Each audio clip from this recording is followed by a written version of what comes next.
Hey everybody, how's it going? Live with my friend Marko. Good to Marco's see you, here.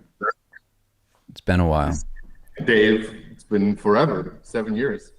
It has been 7 years. It's actually been like a decent amount of time since we just talked in general. Yeah, I mean, like what? We caught up 2 years ago, maybe? I Or was know. it?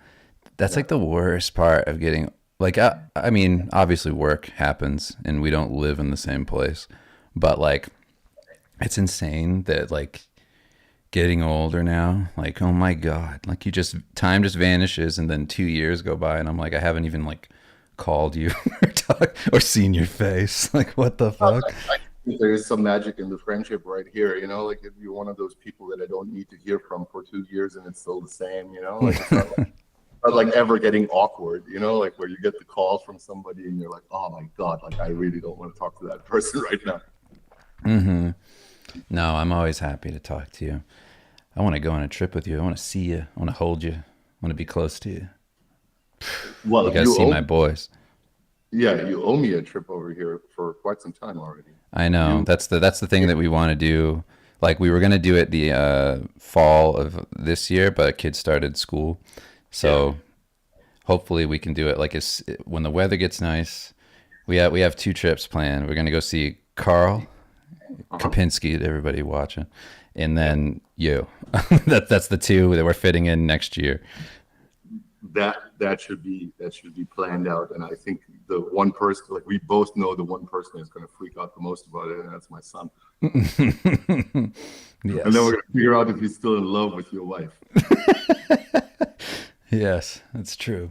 Anybody that doesn't know, like my son was 5 years old when he went on vacation with me and Dave and Dave's future wife, and then he fell in love with her. And Yeah, he did all sorts of slick stuff. Like he drew a picture for her, and then when she was sitting at a table, he put it over her face like that, like from behind. He like came from behind and put it in front of her, and she was like, "Oh, very nice." He's pulling all the moves. It was yeah, so cute, still does. But now he's a grown man. Like he's like a really cocky motherfucker. and he's handsome. She's Yeah, gonna. he's I'm up gonna with have to us. watch out.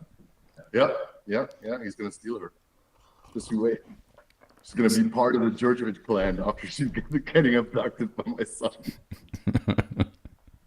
I can't wait. I'm gonna have to fight him off and fight for her Right. honor. Like I want to know what's going on in your life. What's happening, dude?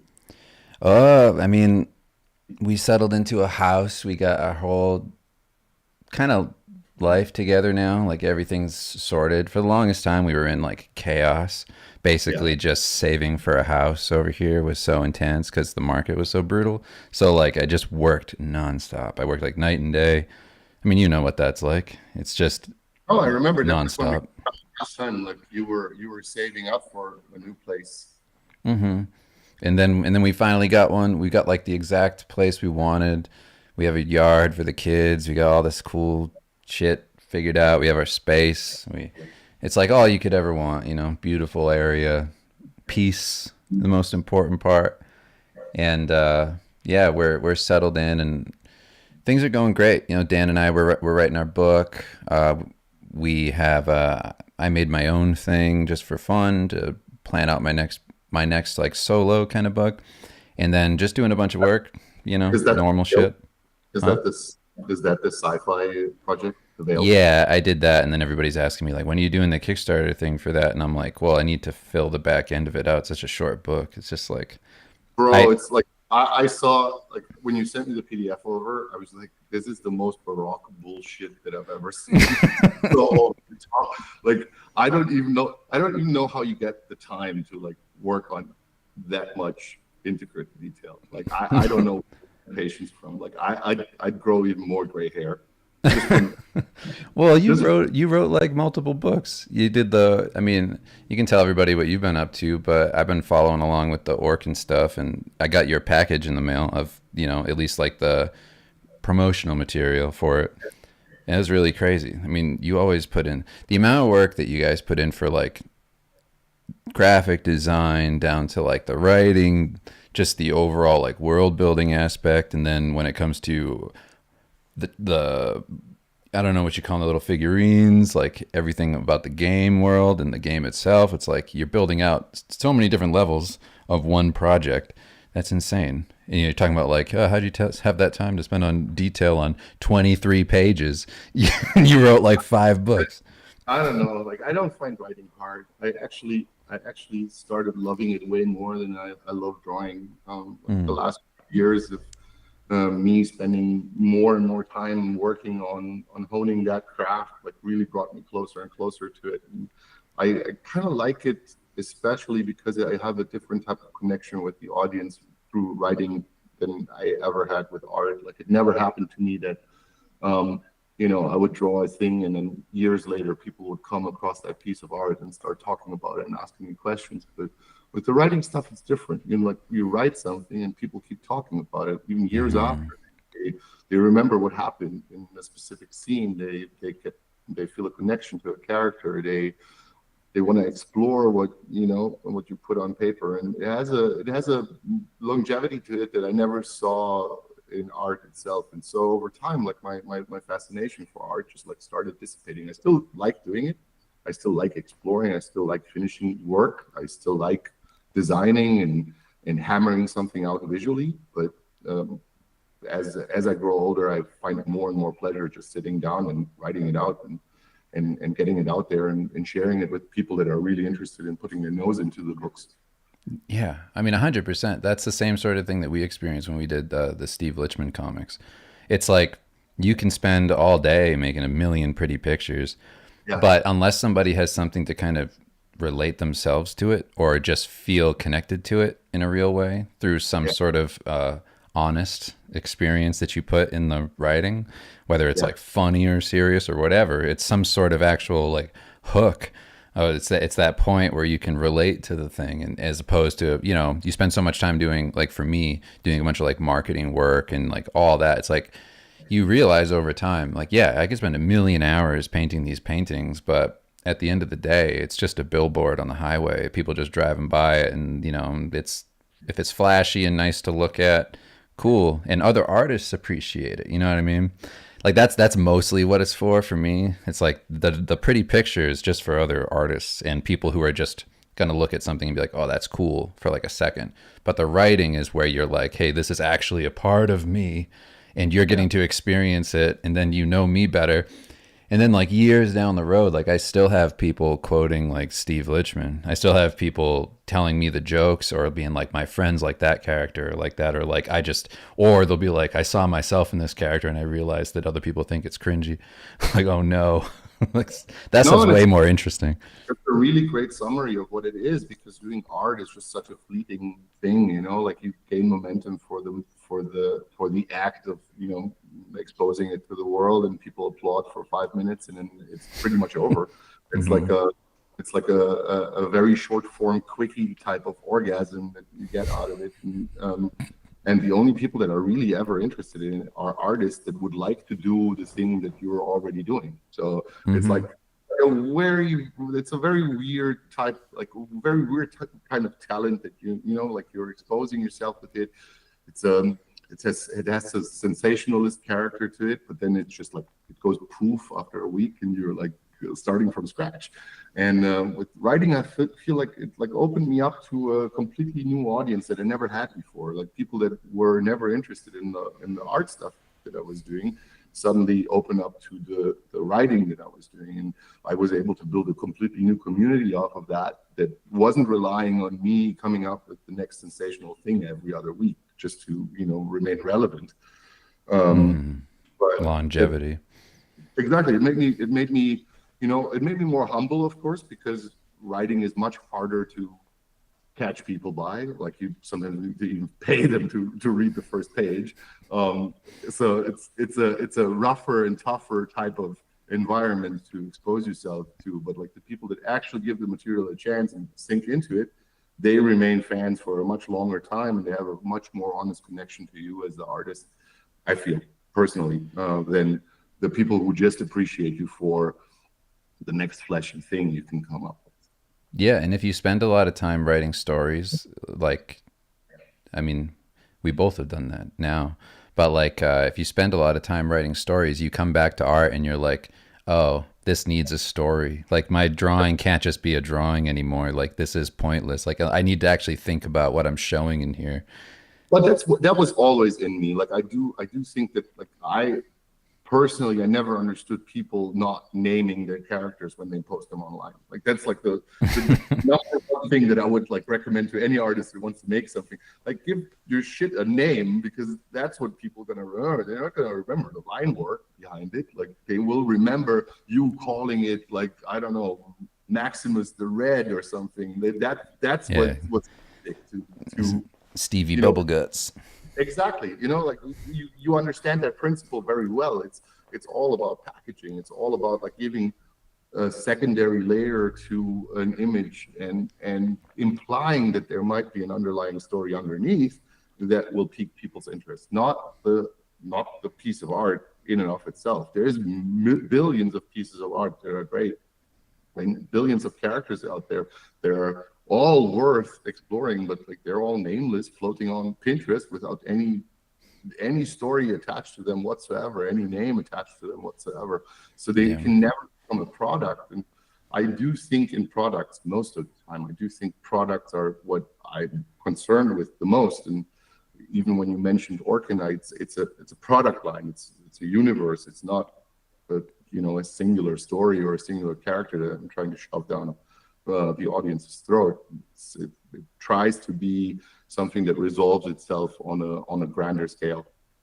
Do you put like one of the things that I find, especially in writing stories, is I'm always trying to like see where, I mean, I'm guessing you just do this anyway, but like I'm always trying to see like where do I fit into this in terms of my own personal story of like me as a person, like something I can relate to and expound on like in the actual storytelling, like what's something that's me. So it's not a dishonest story where I'm telling another medieval orcs and warriors Yeah. tale. It's like what am I to this? Like what's my like in? Because if I don't have an in, then I'm just making believe that I understand anything about this.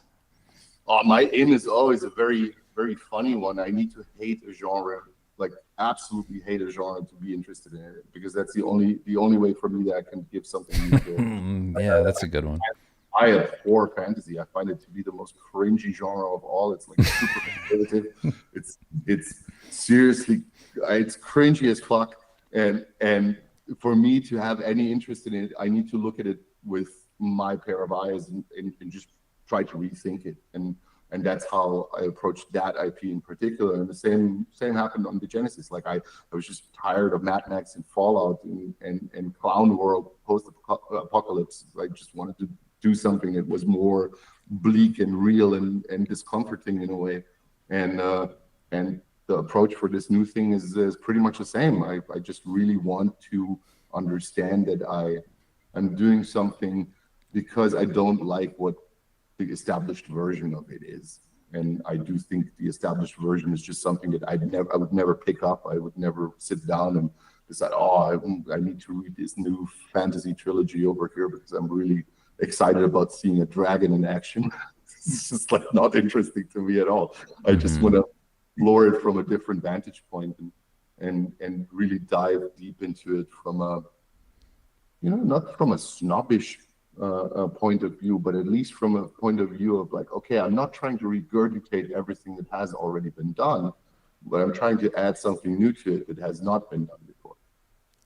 Yeah, I think that that's super important. I think about that in like all aspects, even in like just art. It's like if you're like, it's so much more fun. Like I think the Suicide Squad, like the second Suicide Squad movie, or even that as a concept is interesting because of like how dumb the characters are. It's like if you come into a thing where the characters have no established pre-existing like fan base and you're just like, here's something just stupid, like just give me the stupid ones. Like I think about that all the time. I'm like, if I got to choose like what I would adapt, like if it were something, if I had to, like it would be the characters that like nobody likes. Like just give me the stuff that nobody's into. It's just free reign. You get to be yourself. You get to like make something interesting out of this like no name thing.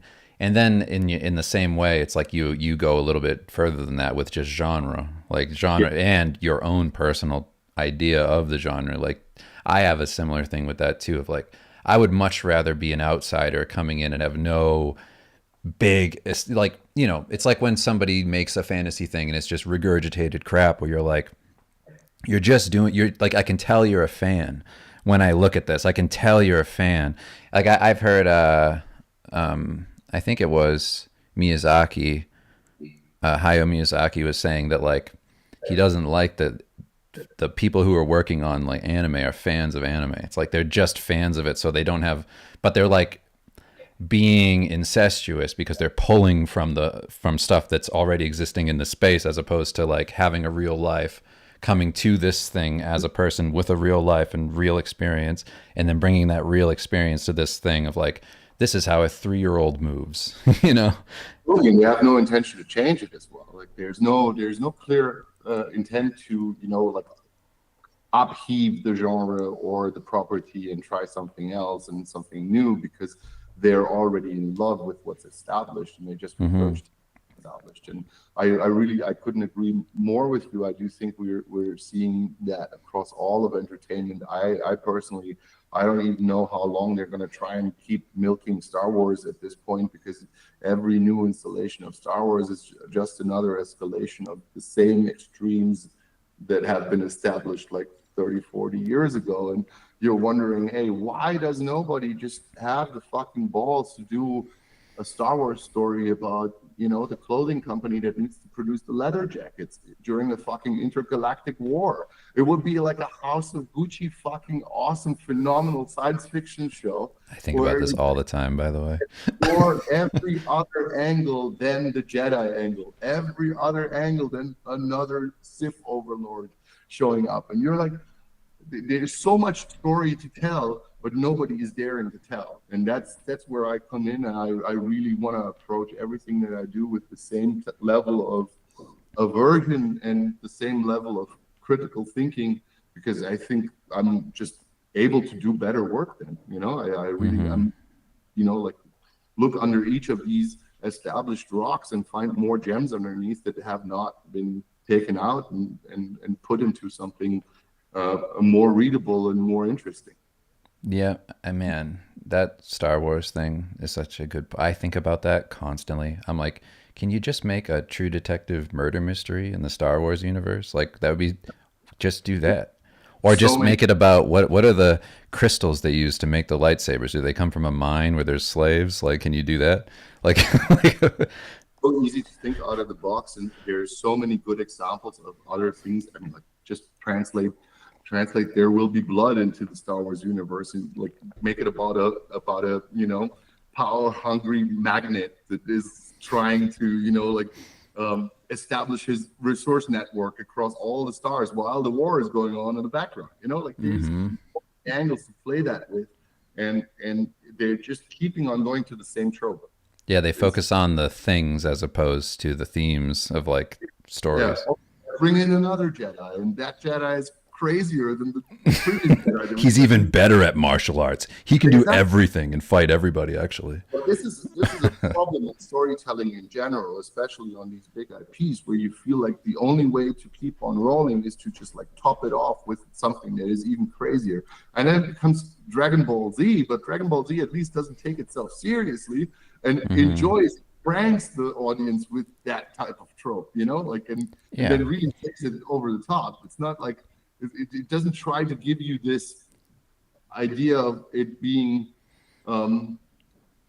intellectually valuable in what it tries to achieve. And this is Yeah. where I feel betrayed by what is being produced for the audience, that they're trying to give you the idea, oh, this is something new, this is what you've been craving for, but it's actually just the same shit all over again.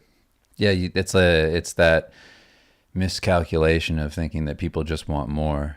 And it's like Yeah. people want more for like a second, and then Yeah. they go, ugh, I've had enough of that. It's like they don't want more. They want something. They want like a lateral move. They want like something that's just a little off the beaten path, but familiar. It's set dressed like this, but the story, everything about the characters and whatever is compelling. But But Dave, you as well, like, was there ever a thing that was produced or pre-produced for an audience specifically that was good? No, that's not how visions are no, made. you make Visions it for are, you. yeah. If you are making it for yourself, if you're entertaining yourself, chances are that you will entertain others with it. But if you try to appease an audience, then you're just going to backfire. Like it's Well, just what it is. Like all the franchises suffer from the same mhm. repetitive tropes. It's that thing of trying to guess an audience existence. Like Yeah, you're trying to like you think an audience exists for this thing, but yeah, that's not how it works. It's like if you do something and you like it, then you're guaranteed an audience of one, which is just you. If you like it, you have a fan. yeah. It's like, but you can't guess, you can't not like your thing and guess that somebody else is going to like it with, like, and think like, well, there's probably somebody out there that would be into this.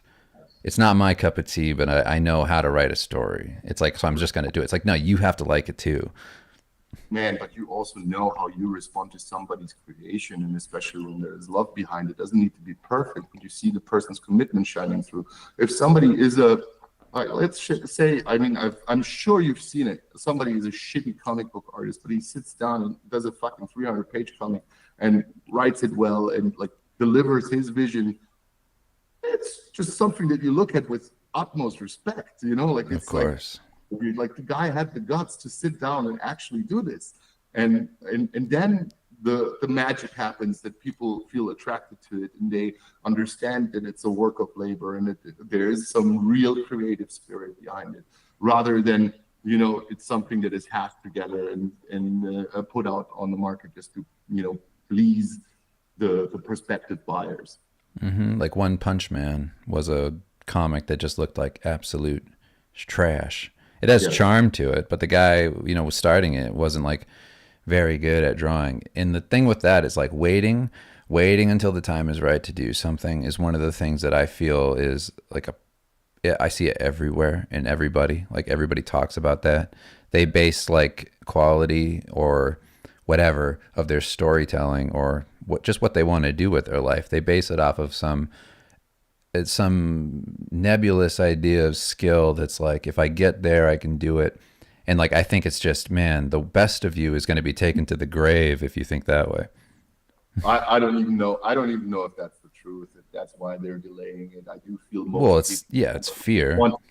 Nah, I wouldn't even say so. It's laziness in general. Like people have a tendency to talk about what they want to do in the future, and then almost consider the job done.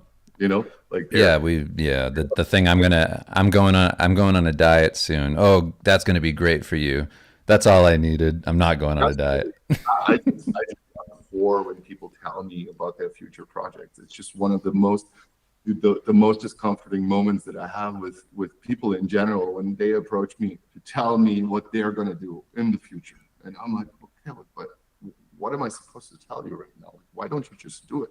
Instead of talking to me about it and feeling like that's some sort of accomplishment, or I need to acknowledge you as a human being now by like respecting your future work. Why don't you just do the work and then we talk about it? Like there's Hmm. what I don't understand. And I've been exposed to these types of conversations. I think at least 100 times in my life, where people are just like really obsessed with the idea that they're going to tell you what they're going to be doing, and then poof, nothing ever happens, I mean, because it's almost like, oh, I've talked about it. I don't need to deliver it anymore. So yeah, it's we think exactly the same way on that because I've done that to myself so many times where like like even without meaning to sometimes, like you can do this thing where if you speak something into existence like that of like, I'm going to do this thing and then you don't do it, what ends up happening is like years go by, and then when years go by that thing grows and it seems harder only because the amount of years since you announced and said you were going to do it has passed. It felt like it grew into a monster that yeah, seemed like it was gigantic. But if you actually like looked at it and planned it out and had some scope, you'd start to understand like, oh, it actually isn't that big. I intimidated myself because of this. Like I spoke it into existence and then I never acted on it. So just by doing that, I've turned it into this gargantuan task because it seems like, like if I said it 10 years ago, it seems like it's going to take 10 years to make or something. You know what I mean? But I think there's a underlying psychological problem there, and the psychological problem is that when you speak something out, you're expecting some type of compliment for it, and you're like you're getting the laudations and the applause at the beginning of the project rather than when you're finishing the project. So you have nothing to strive for.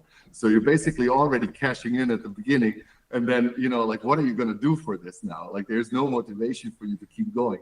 And I do think this is why all of it falls apart. People think that, like by talking about their ideas and getting somebody else's feedback or somebody else telling them, oh, wow, this is really great, you should really do this, the job is done. But the actual job starts when you fucking put your nose to the grindstone and you have to fucking do this thing. And this is where it then all falls apart, because you sucked up all the honey out of the shit pot, and now you have to eat shit. And that's much of the reality if you ever want to get it done. Yeah, like the thing that I was doing that was pretty brutal was like similar. I think it's similar to what you do, but like when I made the last like Steve Lichman book years ago, it was like I just did too much too fast. I drew and did the whole, like we wrote it, drew it, a whole thing, 452 pages in like less than a year. And like I was proud in the way that like you're proud that you went to boot camp or something.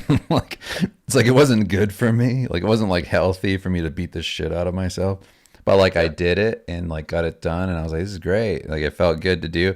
But then just because I knew what type of insane investment of time that was in that short period, like what it took of me, like of my body, in my mind, I was like, it's so intimidating to do the next one, because I'm like, I really like fuck myself up doing that. So then it becomes like this big thing, as opposed to like I told Dan, I said, okay, we're doing our book now. I was like, and this one's going to be the same way as the other ones. We're going to get it all done, and that's fine because I'm much faster than I was, and it's easier for me to do. It's not that big a deal anymore, So I was like, whatever. But next time when we do the next ones, it's like, Dan, let's just release issues. We'll just release issues online. We'll just put them out. When there's enough issues out, we'll release a book. Yeah. I was like, let's not absolutely kill ourselves trying to do something that like we're not even like that crazy about killing ourselves over. It's like we don't need to do that much. And that's how I think about like everything now. I'm like, when I do my next big project on my own, I'm doing issues. And I'm putting out the issues like the same way you do any book, like everybody else who does books for like Marvel or DC. You can't fool me. You've been an overachiever for as long as I've known you, and I've been one myself. And I really know where it's coming from. When you see that you have the potential to do and make it better, you will do and make it better. Like I would have never. I wouldn't be able to look into the mirror knowing I could have written 100 pages more and the book would be better, and then not writing the 100 pages.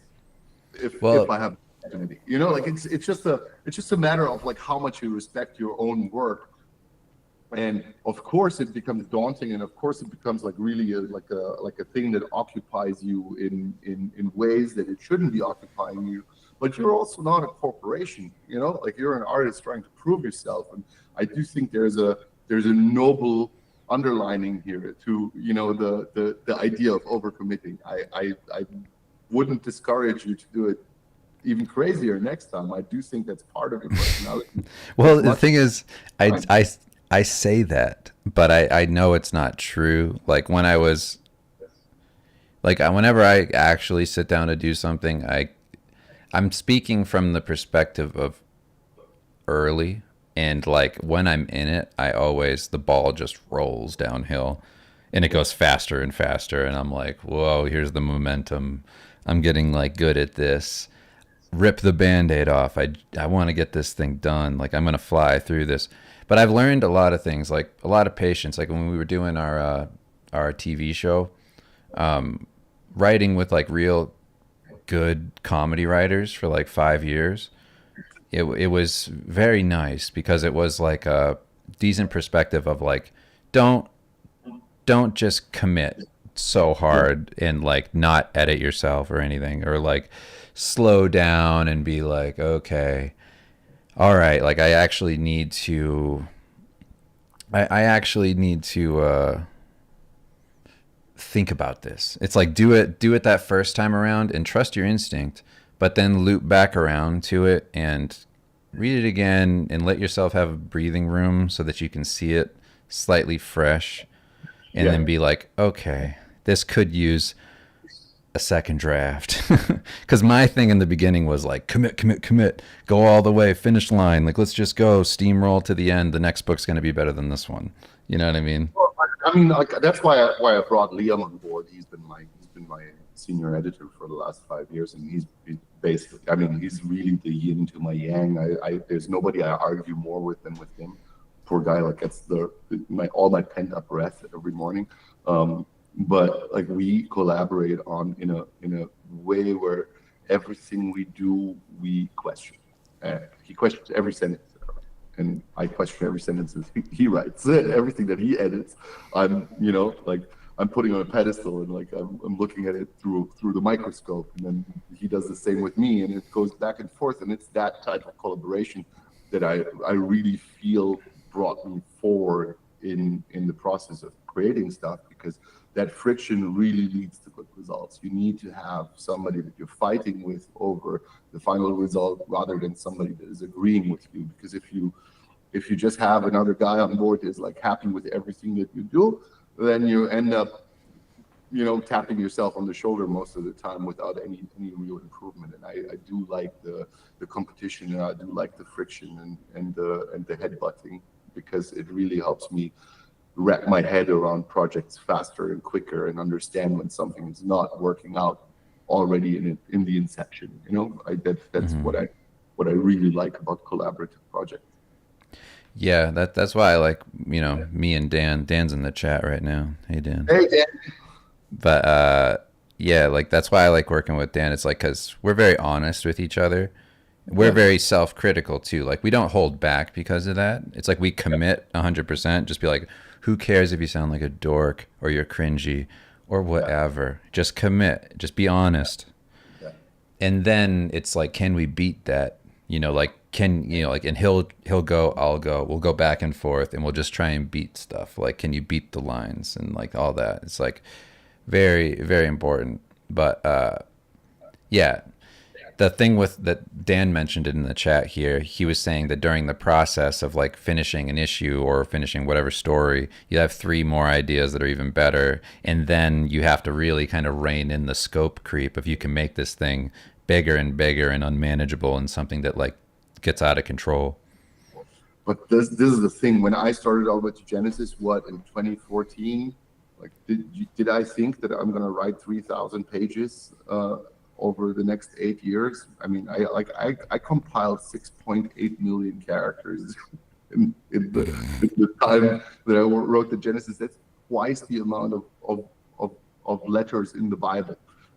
It's so much work. I never wanted to do it when I started out. I thought it's like it's something that I can commit to maybe for a year or two, and then it turned into 8 years, and like literally probably the biggest connected piece of work I've done to date. And it just gave me the opportunity to really understand what the process of writing means and how to translate that into the next thing that I wanted to do. I want to ask you something because I'm curious how you are, because I know that you're always moving. Do you give yourself a chance, like when you wrap up something? Do you let yourself celebrate? Do you let yourself like reflect and think like, okay, cool?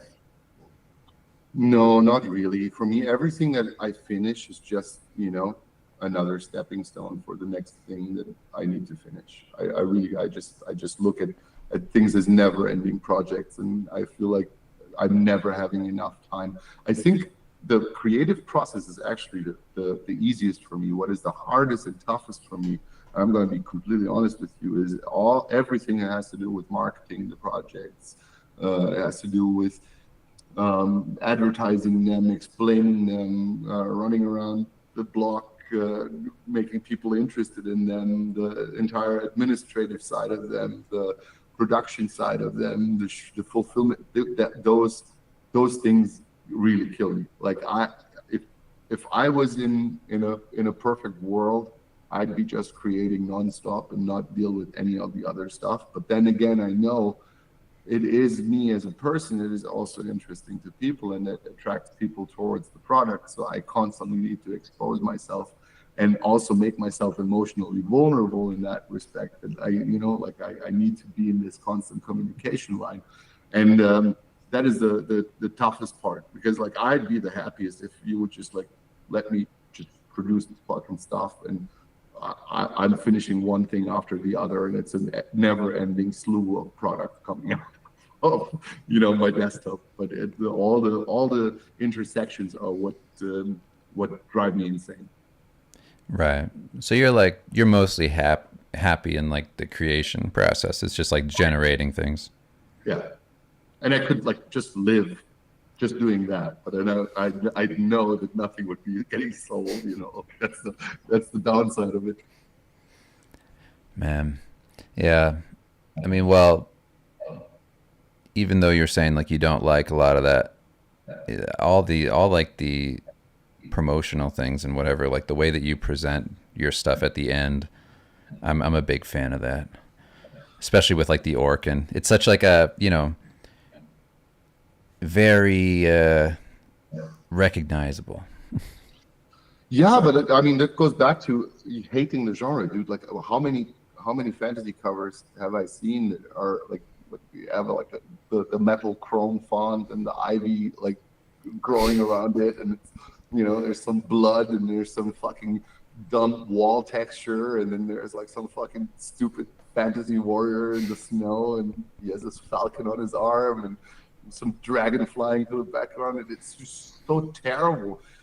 When I approached the property, I had only one idea in mind. I wanted to make it feel punk rock, because nobody has done fantasy as punk rock. And I just thought about like old school 70s punk rock posters. That was like the first idea. And then the orange came around, and the big bold font, and all the reduction of the art, like leaving everything sketchy, black and white, big fat lines, and make it look as if it's like some type of combination between some exploited type of album cover mixed with like some modern Street Fighter stuff, and create something that is visually unique enough to carry itself just by the color and just by the expressiveness of the images. That is the real idea. And then like once you have that first idea, then everything comes together rather quickly. You just see all the elements that you can use and reuse from one cover to the next, and the line is already complete in your head. Like that's how I approach it. It's really just like thinking visually about the product line rather than just the single story or the single cover of one single issue. Yeah. I mean, I really respect the way that you approach it. It's like just pure contrast. Yeah, but like it's really the simplification of it, because there's already enough visual information inside of the books.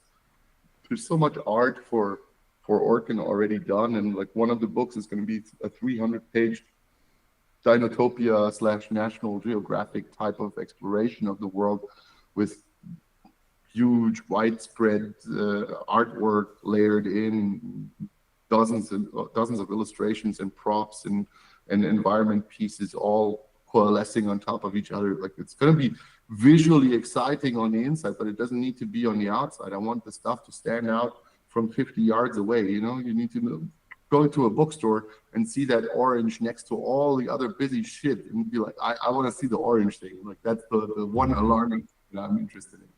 That's exactly my thought of doing like when we did the Steve books, was just being like, I want it to be the only comic book that looks like it was printed in like the 1800s, like the early. The worst bastard I know, you still haven't sent me a book. Really?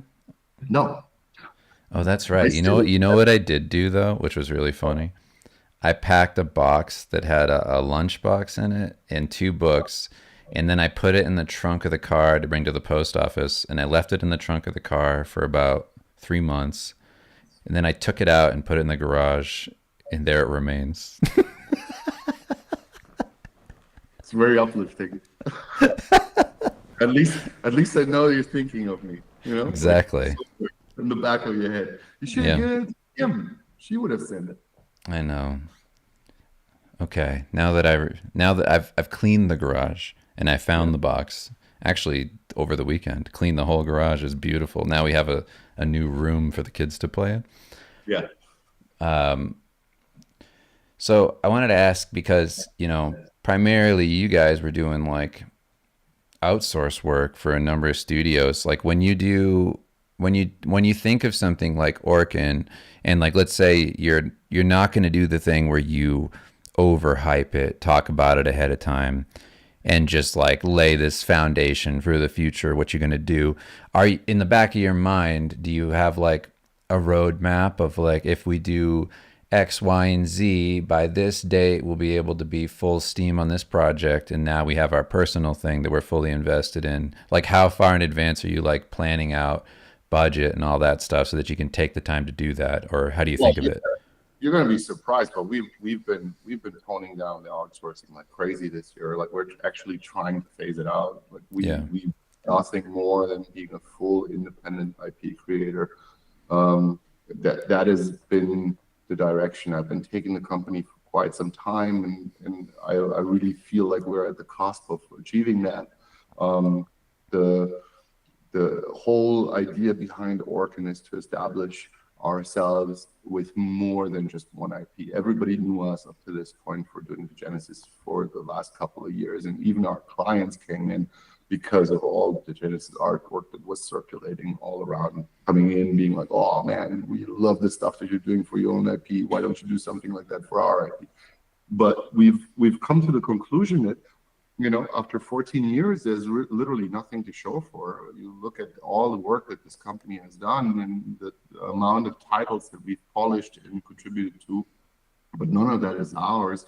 And I've always used the example of like we've been running the best car wash in town for 14 years, and everybody comes over to have their limousines cleaned and polished up, but nobody lets us fucking drive the car. But what we learned in those 14 years is how these cars are made. And so we spent a bit of time in the garage and built our own limousine. And now it's time to drive it around the block. So that's really where we are at mentally. We really want to do our own stuff and become known for our own stuff. And the Orkin is the next step for it. I just wanted people to know that we're not limited to one idea only. We can do more than that. And, after Orkin is done, there's going to be the next thing and the next thing, because I've been planning for years ahead. Like I spent a good amount of the last 4 or 5 years building universes in the background and laying the foundation for everything that can grow out of one successful launch. But okay, so leading up to that though, like when you're saying like we're transitioning out of doing outsource work, was there like you've been around for like nearly 15 years. It's like, was there this slow build to a little bit more financial freedom so that you're like, okay, our stuff, like, what was it a matter of getting Genesis to a certain point where you're like, the snowball's rolling with this now, so we can do less of this, and now like you have this other thing going with Orkin, and then you're going to be just your own So creative we, house. we've been in the fortunate situation that we had a thriving outsourcing business for a very long time. So Mm-hmm. we were to always put money aside, and even the Genesis, which never really paid off from a production standpoint, we were able to substitute that by the profits that we're making from the outsourcing business. So our outsourcing was always like the groundwork that like helped us grow as a company. But we've come to the point where we have to make a decision, because it's very easy to be the prostitute that like works for a lot of money, but actually all she wants to do is have her flower shop succeed. But if the flower shop doesn't succeed, she has to like take the call from the suitor again. So we need to make that like that cut at some point where we say, hey, we want to focus on the flower shop. We don't want to get the suitor's phone call anymore. And so this is where we're headed at this moment. We're taking large risks, Hmm. Completely new adventure. Um, but we think we know and understand enough about our business and the business of publishing and the business of growing our community and our audience that we think we can establish ourselves over the next 2 years and develop that independence to the point where we can seize the previous type of work entirely. Well, that's great. That's not that long. It is an experiment, and I really I'd rather die than not take on the challenge because I feel like I've been in this industry for 28 years, coming up on 29. I don't want to sit here anymore at the age of 50 and talk with like some junior producer that is 30 years younger than me that tells me about his, next big thing. And then, wants to explain to me how art is being done. I'm over that. I'm over being a service person. And I liked a lot of the work that I've done in the last years, and I liked the interaction with clients. But I've come to the understanding that the only way to ever drive that limousine is if I finish the limousine myself. Nobody's going to give it to me for free. Yeah, I know. I think about that a lot. Where like I've gotten to a point in my career where I've had a lot of opportunities to like lead stuff, Yeah, and then you know, you can only go like so far doing all that stuff in terms of teams working on games or working on like projects and media, whatever it is. It's like, but there's a cap to that where it's like, like for me, I have so many ideas in my head of stuff I want to do. And like every year that ticks by, I'm like, oof, I gotta slow down somehow. And then like, you like, we're doing great. Like, I imagine it's all scaled, but like for me as an individual, like I'm doing more than well enough. Like yeah. financially, it's been going fine. It's like I can never complain about anything. But creatively, I feel that way about like, okay, like it would be a risk in quotes, Yeah. as in it's not actually a risk. It's the only way forward to do your own stuff. It's like, but you have to take that risk. It's like if you never jump off of, you never jump out of the plane. It's like and do it. It's like then nothing's ever going to happen. You're just going to continually run on the same wheel forever. And like you can't like after a certain point, like you with Six More Vodka had this really great opportunity, and I know the contracts you had and stuff like that was really awesome. And like you had these opportunities, like you had the opportunities in terms of what you can do as far as production art for other people. There's no higher mountaintop really. It's like that's it in games and film and what TV. That's it. Like you had it. It's like so like after that, it's like where could you go? It has to be internal. It has to be like what you are as a person. It has to be what you want to do with your life. It's like that's the next big thing because like you can only go so far chasing after some sort of success in terms of a financial income from this one specific thing. It's like it has a cap, it has a ceiling. And I have to make sure that people understand this correctly. Like we had very good relationships with our clients. We had like very, very, very strong bonds, sometimes going for many years at a time. And there's like out of the hundreds of clients that we serve, I can only think of one particular one that like turned out to be a complete asshole and really fucked us over.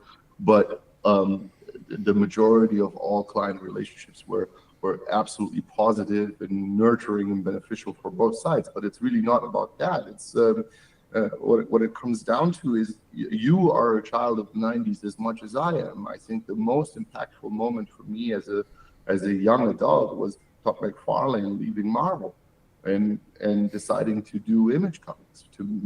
For me to this day, this is the ballsiest move ever seen in entertainment. And I absolutely applaud the guy for everything that he's done. Like I look up to Todd McFarlane even to this day, thinking he's the icon of creator-owned stuff.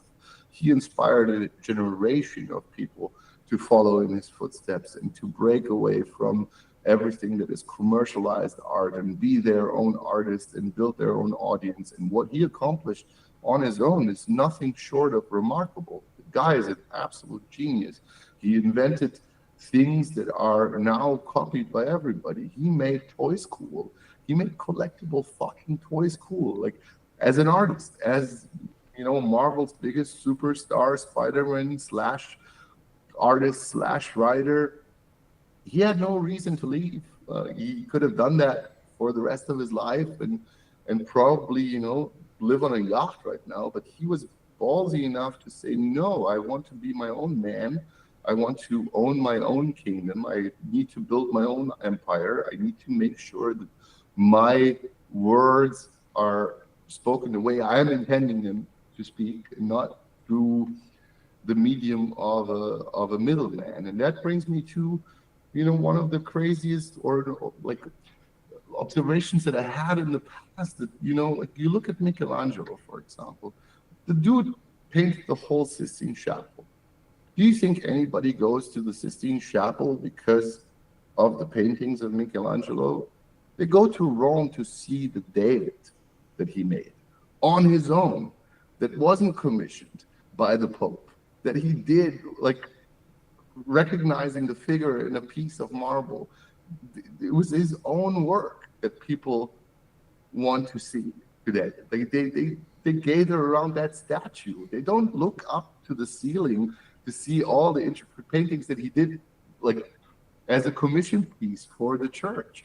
That is where I draw the difference. It's more important to do your own thing than any job that could ever be offered to you.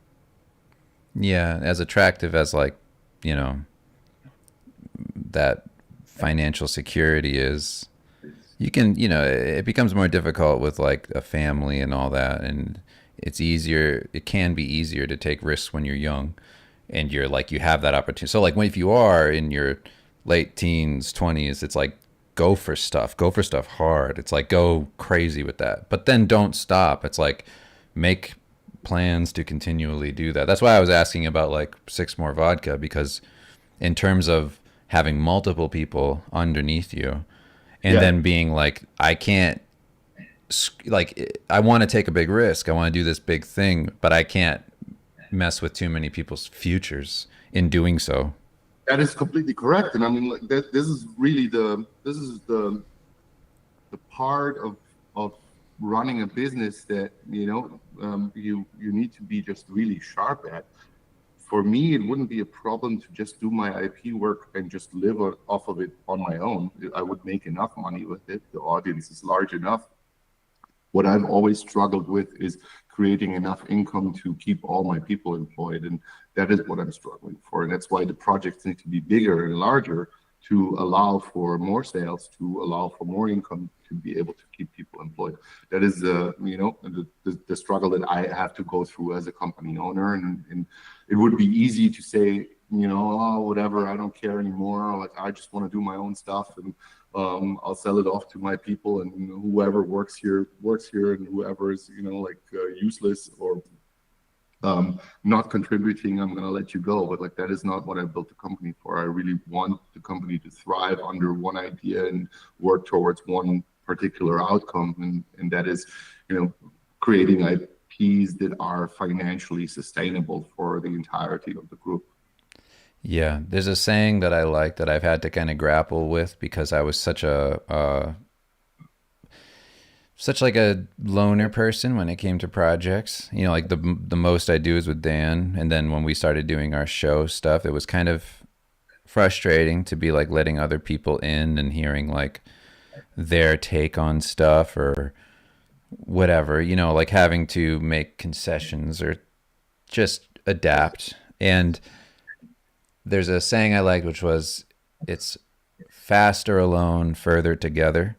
Or it's like, if you have the group, it's like, you might need to, you need to have a strong vision and a voice at the center of it, and you shouldn't compromise, because then you're losing the value of the thing itself. It's like, it's going to get worse.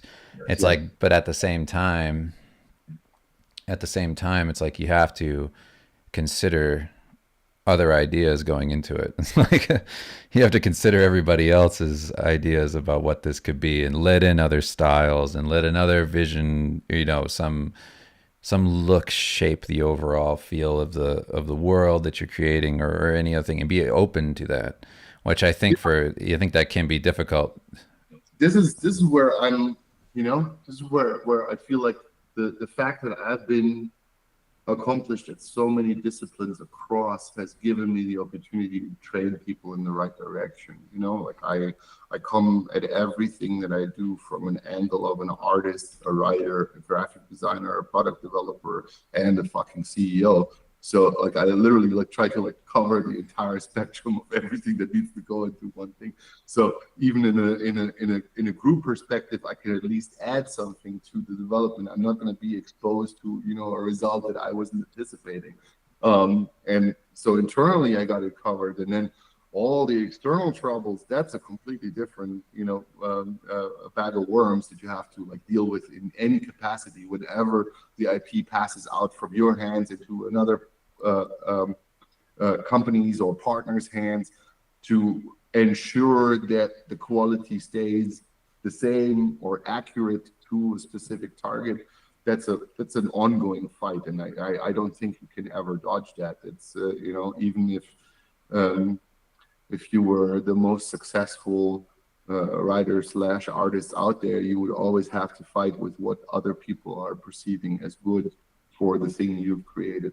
But let me go back to the icons of this entire creator-owned development, and it's not just Todd McFarlane. It's also people like Mike Mignola. It's also people like Ashley Wood, people who stand out on their own for saying, "Hey, at the peak of my career, I'm deciding to do something different," and that different thing is, a more humble version of myself. I'm not going to have 40 employees. I'm only going to have 10. But at the same time, I'm doing this thing that I always wanted to do. And that thing is making me happy. And I can commit all my life and all my energy to this. And I know it's never going to tire me out. I know I'm going to be working on this 5 years from now, and I'm still going to grin about it. And the things that are going to wear me out are not things that have anything to do with the idea itself or with the production of the idea, but with the periphery of the idea and the monetization of it. And those are going to be the problems. And it's not going to be the problem that you're committed to the thing that you love. Yeah, the thing that I thought was one of the more surprising aspects of doing your own project was like when Dan and I deviated from mainstream publishing and did our own self-publishing with our Steve Lichman books. It's like, I think I let the stigma of low income comics, whatever, kind of initially, I let that kind of impact my outlook on the whole process, where I saw it as like, oh no, like, okay, we'll do this and maybe we'll make some money. Yeah. And then we put it out there. And when I realized, it's like, who are we paying right now? Me and Dan, our middleman, and then like Kickstarter.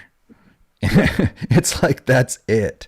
So dividing the income between those four things basically was so crazy, to be like, oh no, if you just take on more and you're committed to like doing the work and all this, it's like, and you make your team small, then these projects that might seem like a risk from the outside, if you don't know anything about it, it's like suddenly it's not a risk. It's actually way more beneficial to be like, oh no, number one, people want to support individual creators. They're less likely to support like a big company.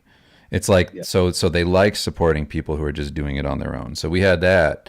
But then on top of that, it's like, we're able to control how much these books cost. We can make them cheaper and really nice quality because we don't have to cut so many people in on it. It's like, so for us, it's like we're also paying our distribution service, which we ended up eventually doing, which is nice. But like with that, it's like, oh, you can make a healthy living just doing that. It's like, it's really not that big a deal. And what I was telling you, man, this is where it all comes down to. Like, people tend to overcomplicate the process. And this is why I'm saying, dude, like if you love what you're doing and you're energized by it, and if you want to put that out and you have a real ambition behind it, and you put the hours in that are necessary, you're producing a product that will be appealing to people because you are putting all that effort and that energy into the project. And then if the whole operation is lean enough to be, sustainable, then, you can make a real living off of it and grow your own ideas relatively quickly. But it Mm-hmm. all starts with you. It all starts with your personal approach to that. And it cannot start with you blasting out the idea out into the open and hoping that the applause will come before the work is actually done. Yeah, I know. It's, I mean, it's all, it's just very interesting how things scale. It's very interesting to be like these things that you're afraid of doing potentially. There's like ideas that all of the what ifs. It's like, but if you just do it and then you're nimble and you kind of go with the flow and you just figure things out and you're open to learning and taking on difficult, a difficult thing is only difficult. Like the thing that I always put out to people is like, in terms of getting through art, it's like becoming a brain surgeon is a difficult thing, Yeah. but there's a school for it. There's steps to get there. Like it's a process to the end. So There's it a makes it makes it manageable. It makes it like something that like you've seen more than one person has done it. It's like a bunch of people have done it. So it's like if you broke down like Marko's career. You broke it down into steps. How did they actually do that? It's like you can make something like that as long as you have courage, you confidence in yourself, and you have real ideas, and you own it, and you're like, I'm going to commit. It's like then you can take these steps, and you can get to some semblance of that. It doesn't. It might not be the exact same thing, but it'll be pretty close. And like you can do that. And I did that with like a bunch of people where I just like talked to people and like it's a little weirder because you're kind of trying to figure out the shape of the thing as you go and be like, what is this thing I'm climbing? Like, what's this? I don't really know. It's like, but you're kind of putting the pieces together. You understand that like this and this and this, but it's only uncomfortable because you don't have the knowledge there. But if you can like just open yourself up to learning these things, you'll understand that like you might have a year of pain or something of like learning this new process. It's like, but having a publishing company, having a distribution network, it's not that bad. Like, it's really not that difficult. And especially once you have it figured out, you can automate it. And then this thing that was so weird, like, oh, other people do that. That's what a middleman's for. That's what like an outsourcing thing is for. It's like, once you figure it out, you're like, oh, this actually kind of runs itself after a little while. And then you're back to just doing creative again. But now you have this whole arm out here that controls this scary thing, this thing that used to be scary. But now that's not scary anymore. Now the fog has lifted from this one side, and you're like, oh, that's how they do it. Mystery solved. That's why it's important to know as much about business as you can. Otherwise, you're always going to have to rely on people to tell you about how business is done. And you're always going to be, a victim of the worst type of advice that you can get from somebody else. And Mm-hmm. I'd rather know what I'm doing than trust somebody else to tell me what I'm doing. And I really think that's where all the right decisions lie. You need to know every step of the game, and you need to not be lazy, and you need to have an open mind towards learning new things and embracing them as they come along and excelling at them. Because if you rely on others to do that for you, you're setting yourself up for a complete disaster. Like I think the amount of times where my knowledge and my gut instinct saved us from really bad decisions are too many to count. At this point, and I'm happy I have that knowledge and that wisdom collectively for the rest of my team, because it's too easy to break your neck on a big and ambitious project and really cause massive damage for yourself. Mm-hmm. And it's all like, is that thing everybody says about being prepared. Yeah. It's like when you're getting jumped in an alley, it's too late to train. It's like like you needed to have figured this out already. Favorite pose I did. It's like the thing of the thing with that is like I give an example to everybody. I've said this on stream before, but like we were doing pitches of our stuff to like all the big studios, and Dan and I were like, we don't really know a ton about pitching. Like we don't really know what goes into that. Like telling a story, like getting people hooked into the project and getting laughs and like just entertaining with our pitch. Yeah. And I was like, how do we do that? So then like Dan and I just spent a ton of time just like writing, rehearsing, like going repeating it back and forth, back and forth. We were like nonstop. We were doing this for a while. Like we were really like just training on it. Like let's make this solid. And we got it down. And I was like we were because this thing was just unknown, you know. It was like what are we, you know, it's like you don't even know what you're training for. You're like this is a thing that people do. I know people do it. I've heard of it. And I you don't come actually in know what it that entails. nobody knows. You're coming in with your own idea. You're emotionally attached to it. You also have to present it in a way where you will see it come out as the winning thing. And you know, like you need to train for that. That's why it's Yeah. applaud that. It's the best thing you could have done. It's what everybody needs to learn. That the art side is only one aspect of it all. It's like you need to have Mm-hmm. the acumen to go along with it. Otherwise, you're setting yourself up for failure. Well, when we did it, like the thing is that yeah, Dan's in the chat right now. He said we literally rehearsed it like 1,000 times. He could recite it in his sleep. I'm like, yes, I know it's exactly.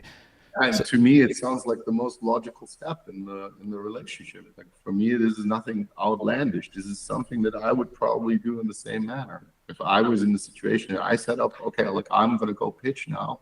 I'd be sitting here like reciting my voice lines for the next couple of weeks. but the thing that was interesting was that we prepared so much and we were initially like intimidated by it just because it's outside of our wheelhouse. We were like, we don't really know what to expect. And these are all like Hollywood people like that have been in this world forever.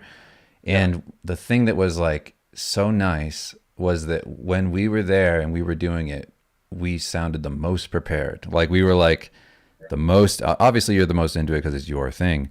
But on top of that, it was just like we had our stuff like dialed in and it felt so good. And everybody was like into it. We got laughs when we wanted to get laughs. Like we got like everything was lining up and like it was just so nice to feel that Yeah. and be like, we did it. Like, oh my goodness, like this thing that we were nervous about, like because we over prepared and because we were open to being like also loose with it, we were like, what if, you know, like we threw in like random things of like, what if you know, like what if they like, what if you get a laugh here? What do you tag it with? Like, what do you add to it? What's like the thing that like, if they like this part, is there another thing where you can get another one off of that? Like, can you, you know, like the way a joke is tagged, you add another bit to it. It's like doing stuff like that. Like it was just, it made it like fluent in the call and very natural. And we sounded real good. And I was just thinking like after that, I was like, I like that. Like I like coming in as an outsider, similar to like your idea of approaching a genre you don't like. It's like because you don't have an expectation in mind and you're like, I'm just going to do my best. It's like sometimes you like exceed kind of not like an established thing, but you just your own expectations and then like you might surprise somebody with like your level of like presentation like, "Oh, that's cool." But look, this is one of the main reasons why I've always been attracted to our friendship, and I'm going to be completely honest with you here. I do think that you have more than just one dimension to you as a person. I never have the feeling that I'm talking with just Dave Raposa, who's a cool artist, and then everything in our conversation just revolves around how much you know about phthalo green and cadmium blue. I've never had a dumb nerd conversation with you about the technicalities of art, which I appreciate so much because with most artists, I feel like we're getting to a point where we're talking about like hey, this is the ins and outs of composition, picture making, we're solving problems, this is a cool character, yada yada. But like then as soon as it has to grow a step further out of that, like it like there's, you know, the sound of crickets is filling the room. With you, I feel like you have always been this Rubik's cube of possibility when it comes to, you know, you pick up stuff quickly, you learn the things that are hard to learn outside of your skill set, and you use them to enhance your skill set and push your skill set to the foreground and build your own audience and understand things around you in a more holistic manner. And I really like that about you as a character, because I feel like we're talking on the same level. It's not going to end like our evening out is not going to be an evening about talking about the perfect line work. And I do think a lot of young artists should take you as an example of how to do things right, because you started out because of the art, but then the art pushed you to learn new aspects of life that help elevate the art. And that is the most important part. You need to be a complete person, not just a packaged, you know, ideal of, oh, I'm this flowery, fragile, beautiful soul that knows everything about who's the greatest artist on Instagram this week. You know, it just leads nowhere. It's very much a dead end, evolutionary speaking. Well, thanks. I'd give you a kiss, but I wish. I mean, I feel that same way about you. I feel like that's why we always got along. Just like being able to talk about anything and get like deep into stuff and look at like how stuff works, just like go through the mechanics of like just anything and everything. Like I'm obsessed with like I'm obsessed with like how things work and like how to get better at stuff and like my place in the world in terms of those things, like how I relate. I like all of that. And then also thinking like I love analyzing stuff, like why it doesn't work. I love finding like trying to think of things to fix. And you know, I have the same relationship with Dan. We're like talking on the phone. We'll be like, well, why doesn't Rings of Power work? You know, like it's like a fun exercise to be like, how could you fix it? What would you have done differently? Like, what's something that you could do given what they had access to with the rights? It's like they didn't have access to everything. So what can you do? So much like what Liam and I do all day long. We're constantly angry about people being stupid and not using the tools at hand to make things better. Yeah, it's a lot of fun. It's a nice mental exercise. It's like something that you can, you know, it's just like sharpening your mind and being like, okay, it's that thing of preparation. It's like being prepared, like knowing what you would do if you had the opportunity. It's like, how would I approach this? Like, you know, less about being so like, yes, you're critical and you're hypercritical of everything, but at the same time, it's like you're not thinking of like just making fun of stuff. It's like, how would I fix it? How would I do it? If I was put in that difficult situation, how would I react?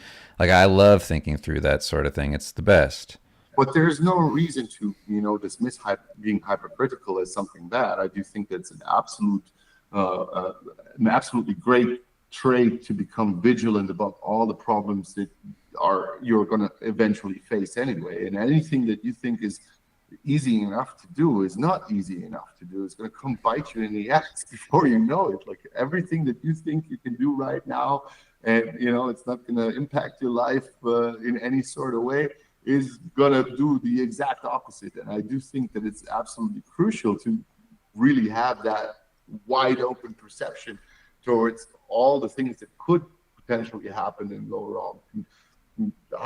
Being hypercritical, I don't think that's a negative trait. I really think it's a positive one. It just shows that you are not that you're not high on your fucking own farts. You know, Yeah. I really think that's where what it all comes down to in the end. Yeah, absolutely. Like I like taking in new stuff. Like I don't know if you do this, but one of the things that I like to do is just get into something that I have no interest in at all. Like that's one of the things that opens me up. Like if you're ever looking for something to like shake up how you think, like get a book on like what a master canoe builder thinks. Like how do they do this stuff? It's like and just open up your perspective to something else. Like more often than not, that opens me up to like just new ideas for myself, even, or just an interest in something that I never thought I was interested in. It's like I love that sort of thing. So I'll like get a book on like something random. I have to get a book, audiobooks and that sort of. It doesn't really sit with me. But if I take the time away and I'm just like quiet with a thing, and I'm just like, I have no interest in this. Let's Yeah. get interested in something that somebody else loves. Like somebody else loves this, so there's got to be something to it. Like I'm that way with like all things, like food, experiences, anything. It's like if something is somebody else's favorite thing, I want to understand why and be like, maybe I could get the same enjoyment that they get out of it, and it would open me up to something new. Like I love that sort of thing. No, I do. I'm a big fan of general curiosity, and I do think that what you're describing fits into that category. I've become a little bit more recluse over the years, where I really try to shut down any type of influence coming from the outside. I really focus on what's in my head right now, and I can go for a very long time without consuming anything, for that matter, just to spend time with myself and with my thoughts and come up with the things that I really want to solve internally, be it from a story perspective or from an artistic standpoint. I've stopped using social media like 4 years ago. Like I haven't been on Instagram or Facebook in the last 4 years. Twitter I've never been on. I really I have no connection to what's happening outside of the four walls that I sit in on a daily, and what people post on their respective Slack channels as something interesting to look up to. Like I really have no connection there anymore. I do appreciate the silence that has come back into my life, because it reminds me of what it was like when I was a child, and there was just simply no inspiration around. Like there was no internet around, there were no books around in my household. Like the first 5 books I owned, I stole from the school library, because my parents never bought books. And I remember how much I oogled over those, and they were the absolute epitome of my childhood. Like there was like one book on prehistoric animals, one on spiders, one on lizards and toads, one on Stone Age people, and then one on dinosaurs. And they were like really thin books, like 20 pages each, with like some children illustrations inside. But I understood what a diplodocus was, and it was the fucking best thing ever. And like all my inspiration came from a very small and contained source, in a way. And the same is happening now, where I've just cut out all the outside sources, and I'm just focusing in on everything that I know and everything that I want to say and tell. And it helps me keep my head clear. Mm. Yeah, that's sort of what I'm more or less in that respect, speaking to things that are like outside of my sphere. So like I have my own things that like I'm into, and that's pretty much like just, what you're talking about there, of like I'm analytical of myself and all that, but I like the outside. I like the completely far away stuff that Yeah. would like never really, potentially never really influence me one way Yes. or another. It's just like taking something in. But yeah, we do that at home. We like try to keep the kids bored. Like that's Yeah. like a big thing of like, don't always give them something. Don't always like put things in front of them necessarily. Like stuff's around. They're going to entertain themselves no matter what. Yeah. And like we have them in a school that like emphasizes that stuff. Yeah. And yeah, like I find that to be super important. Like my most creative days were always me doing something I absolutely hated. And I'd just be like, my mind is looking for any way to escape. And like I used to do a thing where I would leave on lectures of stuff that I had no interest in, that like not in a good way, like I want to learn about it, just stuff that was so boring. And I would Yeah. just leave it on while I worked and just let my mind wander Yeah. and just be like, just think of stuff. That was always fun. No, I'm not. I'm really sucking at passive consumption. Like I can't. I'm not good at that, especially when I'm writing. When I'm drawing, it's different. Like I can listen to music, but when I'm writing, I just need absolute Oh, silence. I I, can't. Yeah. I can't take in anything. If I'm trying to write, I leave on like the sound of rain or something. I'll Yeah. just like leave on like some white noise and just go into like a zone. Like that's fun. But I find that I mean, one thing that I really liked about writing Steve with Dan is that we're talking all the time. And like, one of the compliments we always got was how natural the dialogue was. And I was like, Yeah. that's because it's a real conversation. It's like Dan and I are actually talking these things through. So it is real Yeah. and off the cuff. So it feels real when you're reading it. And like, if I were to sit down and try to write that same dialogue without a without Dan, like it Yeah. would sound more contrived and more like I'm trying to be smart or something in my head, you know. I noticed that when I like go back and like read stuff I wrote where I'm like, oh, that's a little embarrassing. I was like, I should But probably read this to somebody while like I should write it and then read it to Kim and be like, here it is out loud. How yeah, dumb does this sound? but that's the true collaborative spirit of the two of you. I do think. I mean, you're a grooved in duo at this point.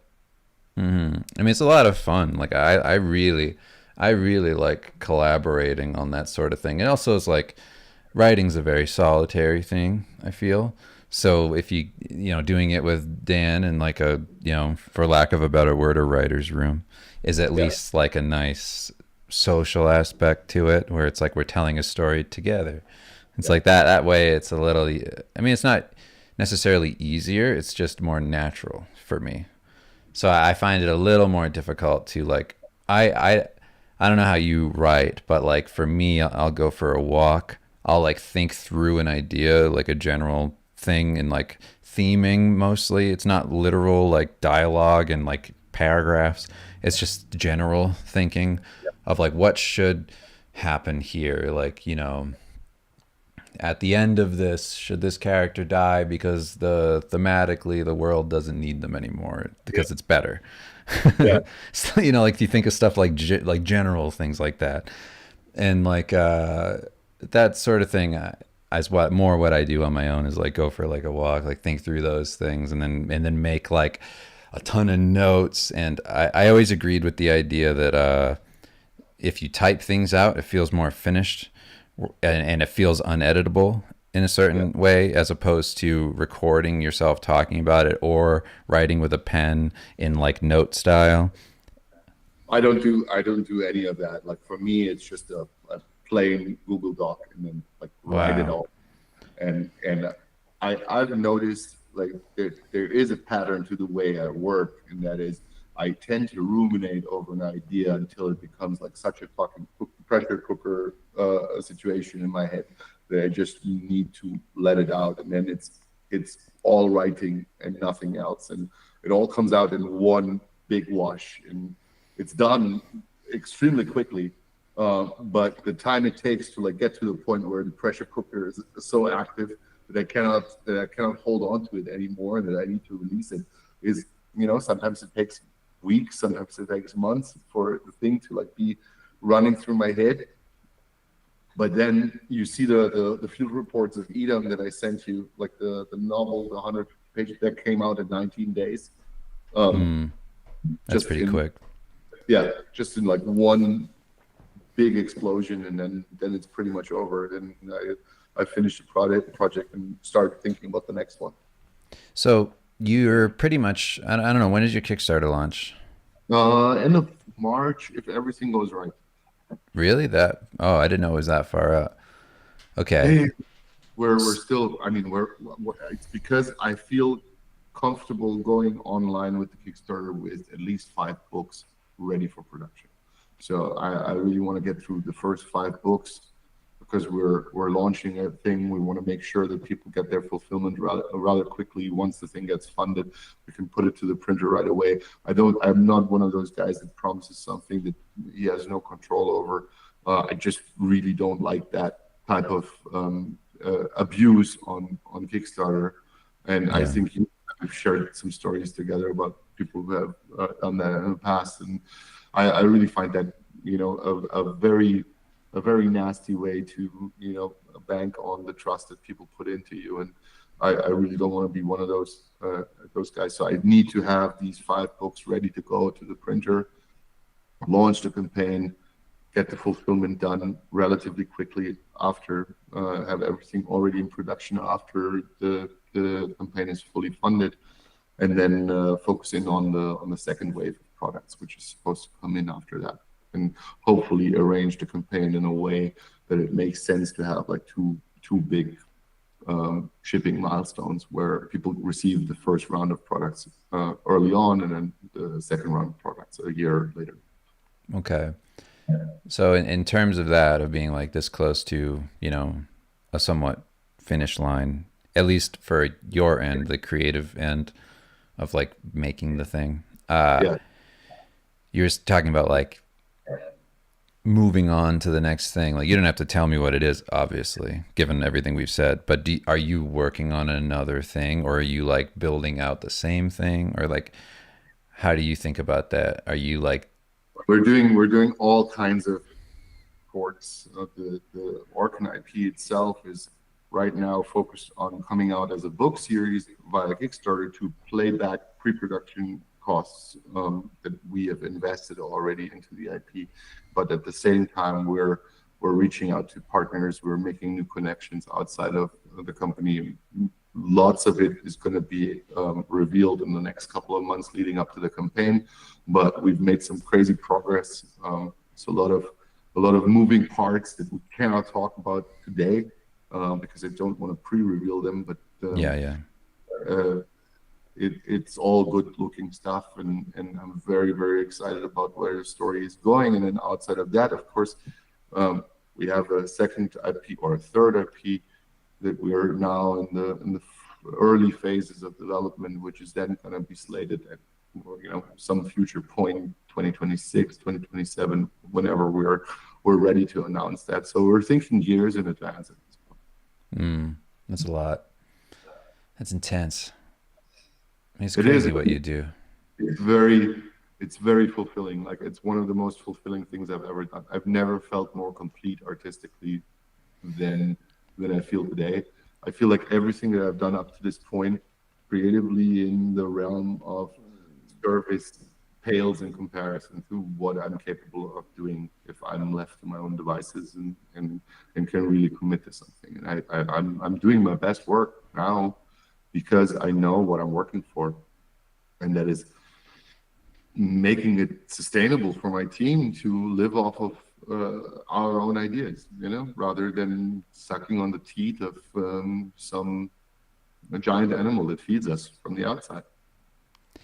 I wanted to ask you because a couple of years ago when we were talking, I mean, you still look healthy, but you were like starting like your big health kick. How has, most artists, generally speaking, if they're working all the time, lead a relatively sedentary life. Yeah, And especially like getting older, yeah. how has that impacted your energy in terms of, I mean, everything? I tell you this, the complete and honest truth. My son turned 10 years old, and it was at the moment where I tried to lift him up. It's like 6 years ago. I tried to lift him up, and I had back pain. And I felt Mm. so shitty afterwards.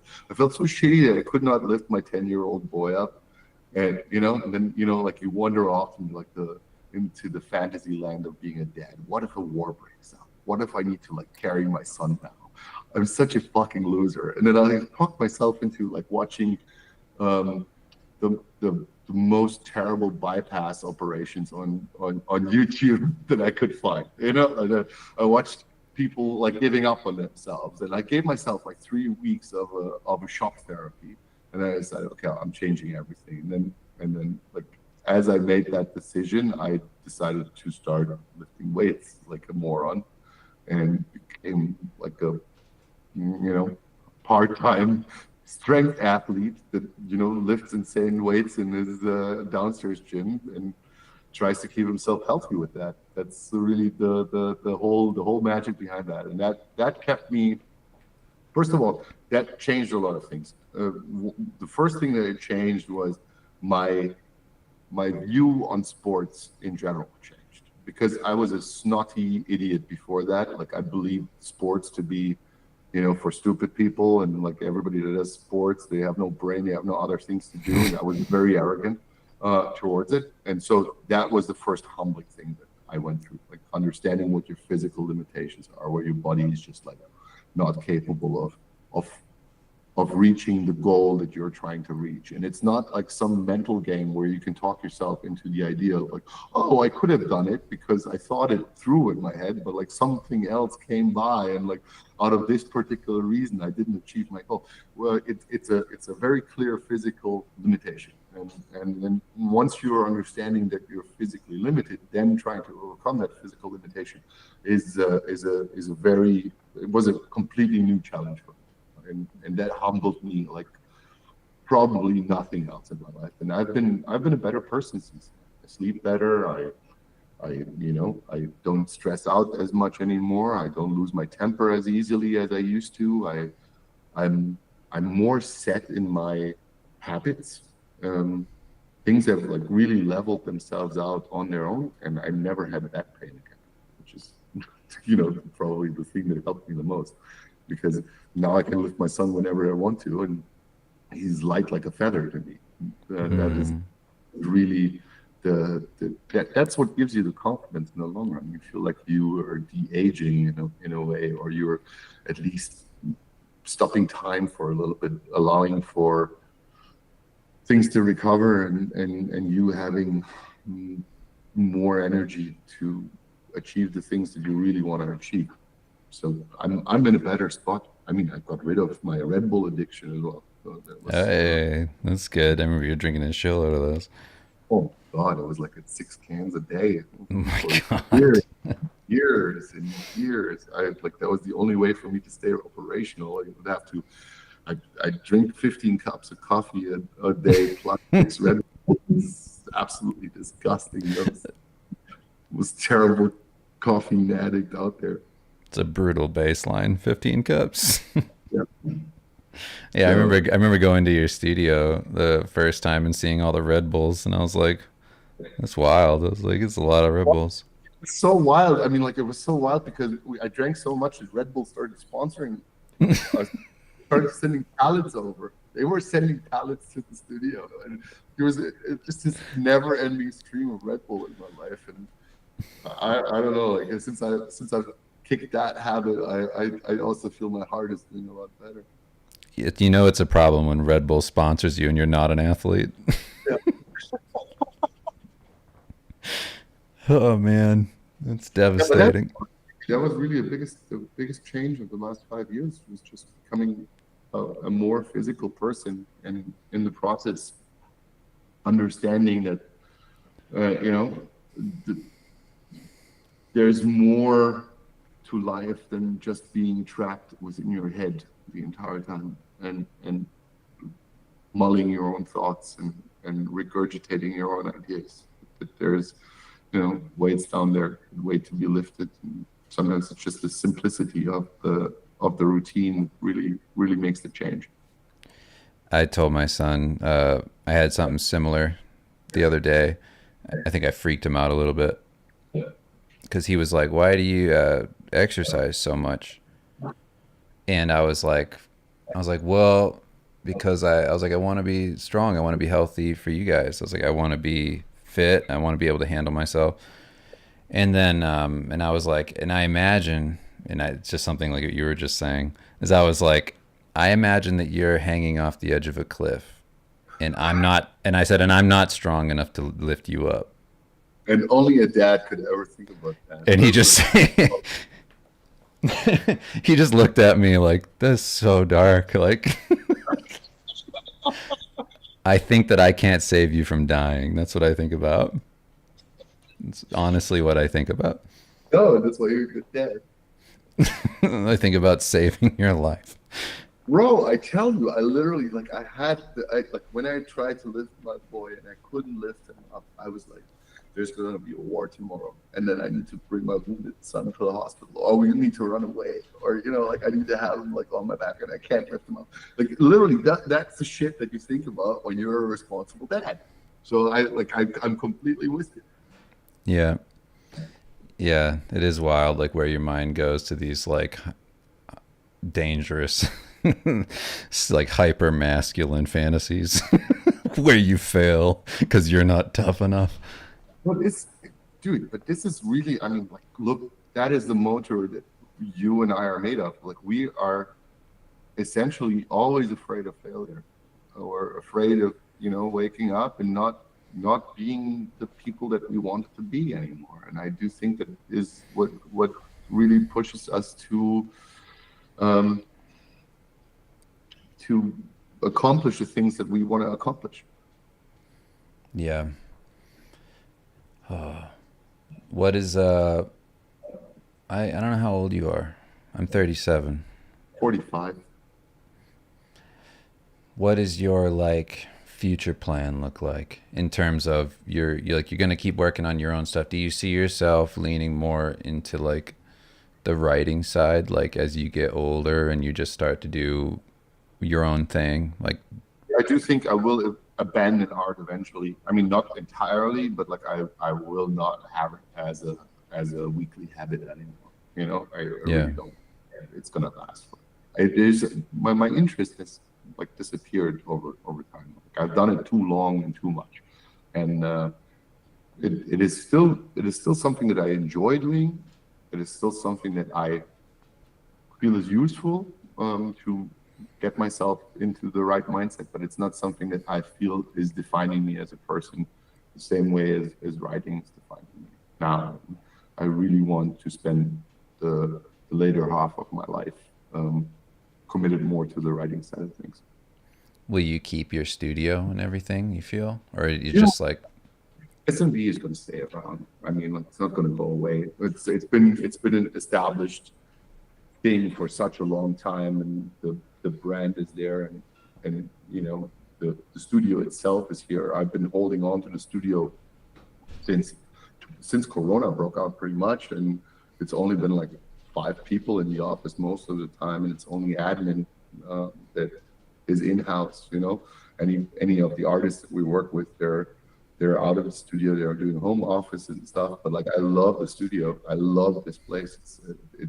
It reeks of my spirit, and everything in here has been, made to be a reflection of my personality. So I like, just giving up on it is not something that I'm very keen on.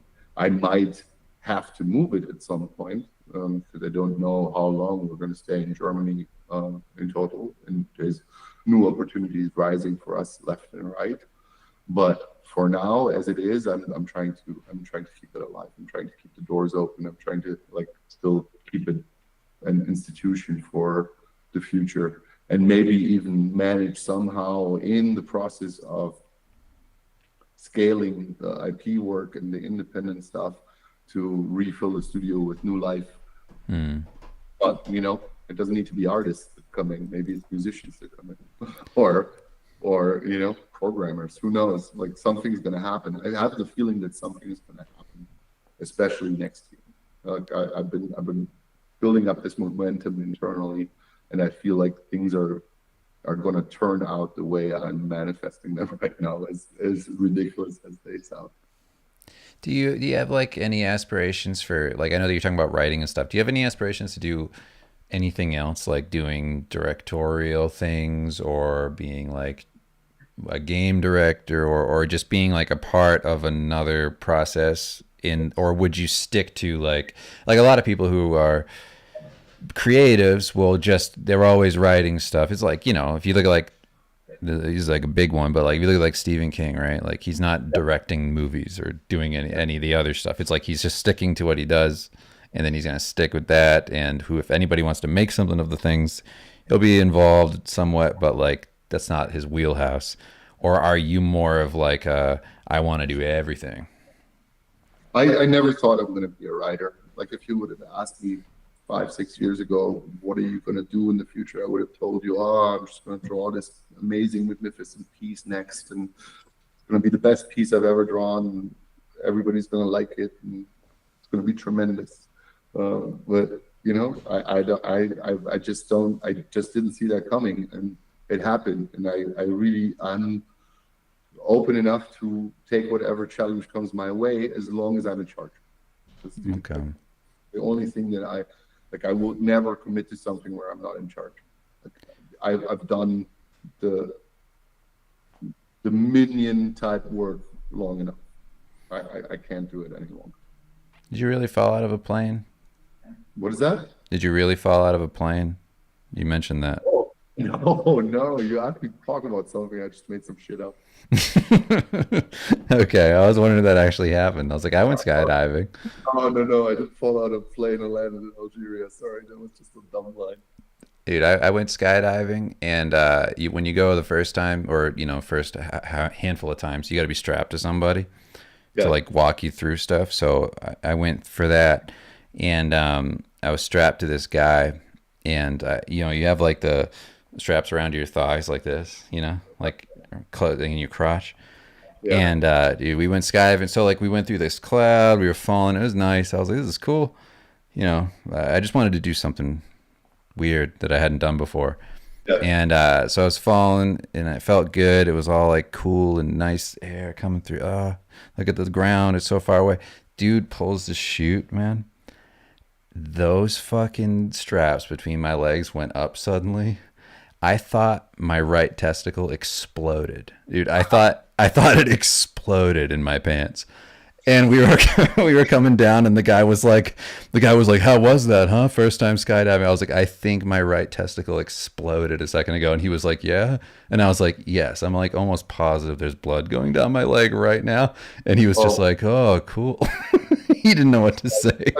I mean, like, there's nothing that would get me into a plane to skydive. Like, fuck that shit. Like, I'm not that of a, I'm not a thrill seeker in that respect. Like, I don't snowboard. I don't jump. I don't jump out of airplanes. I don't go rock climbing. All that shit. Fuck that crap. Like, I have enough stress in my life. I don't need that added on top of everything. Dude, last time I went snowboarding, I had done it like a little bit when I was younger, but nothing serious. And I was snowboarding down this my wife was like, this is going to be a nicer run, like it'll be okay. But we Yeah. didn't go down the slower slope. We went down like a real fast one. It wasn't a diamond, but I think it was like whatever the blue one is. Anyway, we were flying down, and I just commit to things. Like I skateboarded, whatever. I was like, I don't know how to slow myself down. I don't know how to do like, the turns because it was like icy. I couldn't cut into the snow. I was just like, I'm just going to commit. Maybe I'll figure it out on the way down. I was bombing so fast down the hill, man. I hit like a little thing in the road. I did like 5 flips. I saw camera flashes in my head. Fuck that shit, dude. Like, no. I literally, my balls are like drawing themselves up into my body cavity. Fuck this shit. Like, I don't like this. You gotta be careful, man. Like, we need you around for a few more years. There's too many kids dying on a snowboard.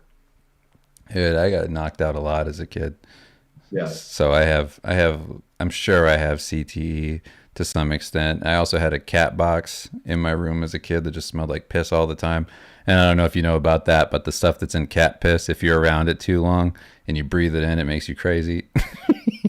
Your No, brain. no, I did not know about that. I just had a cat piss into my leather jacket when I wanted to kill it. Yeah, you can't huff cat piss. It'll make you crazy. It'll make you do crazy things. It's a true fact.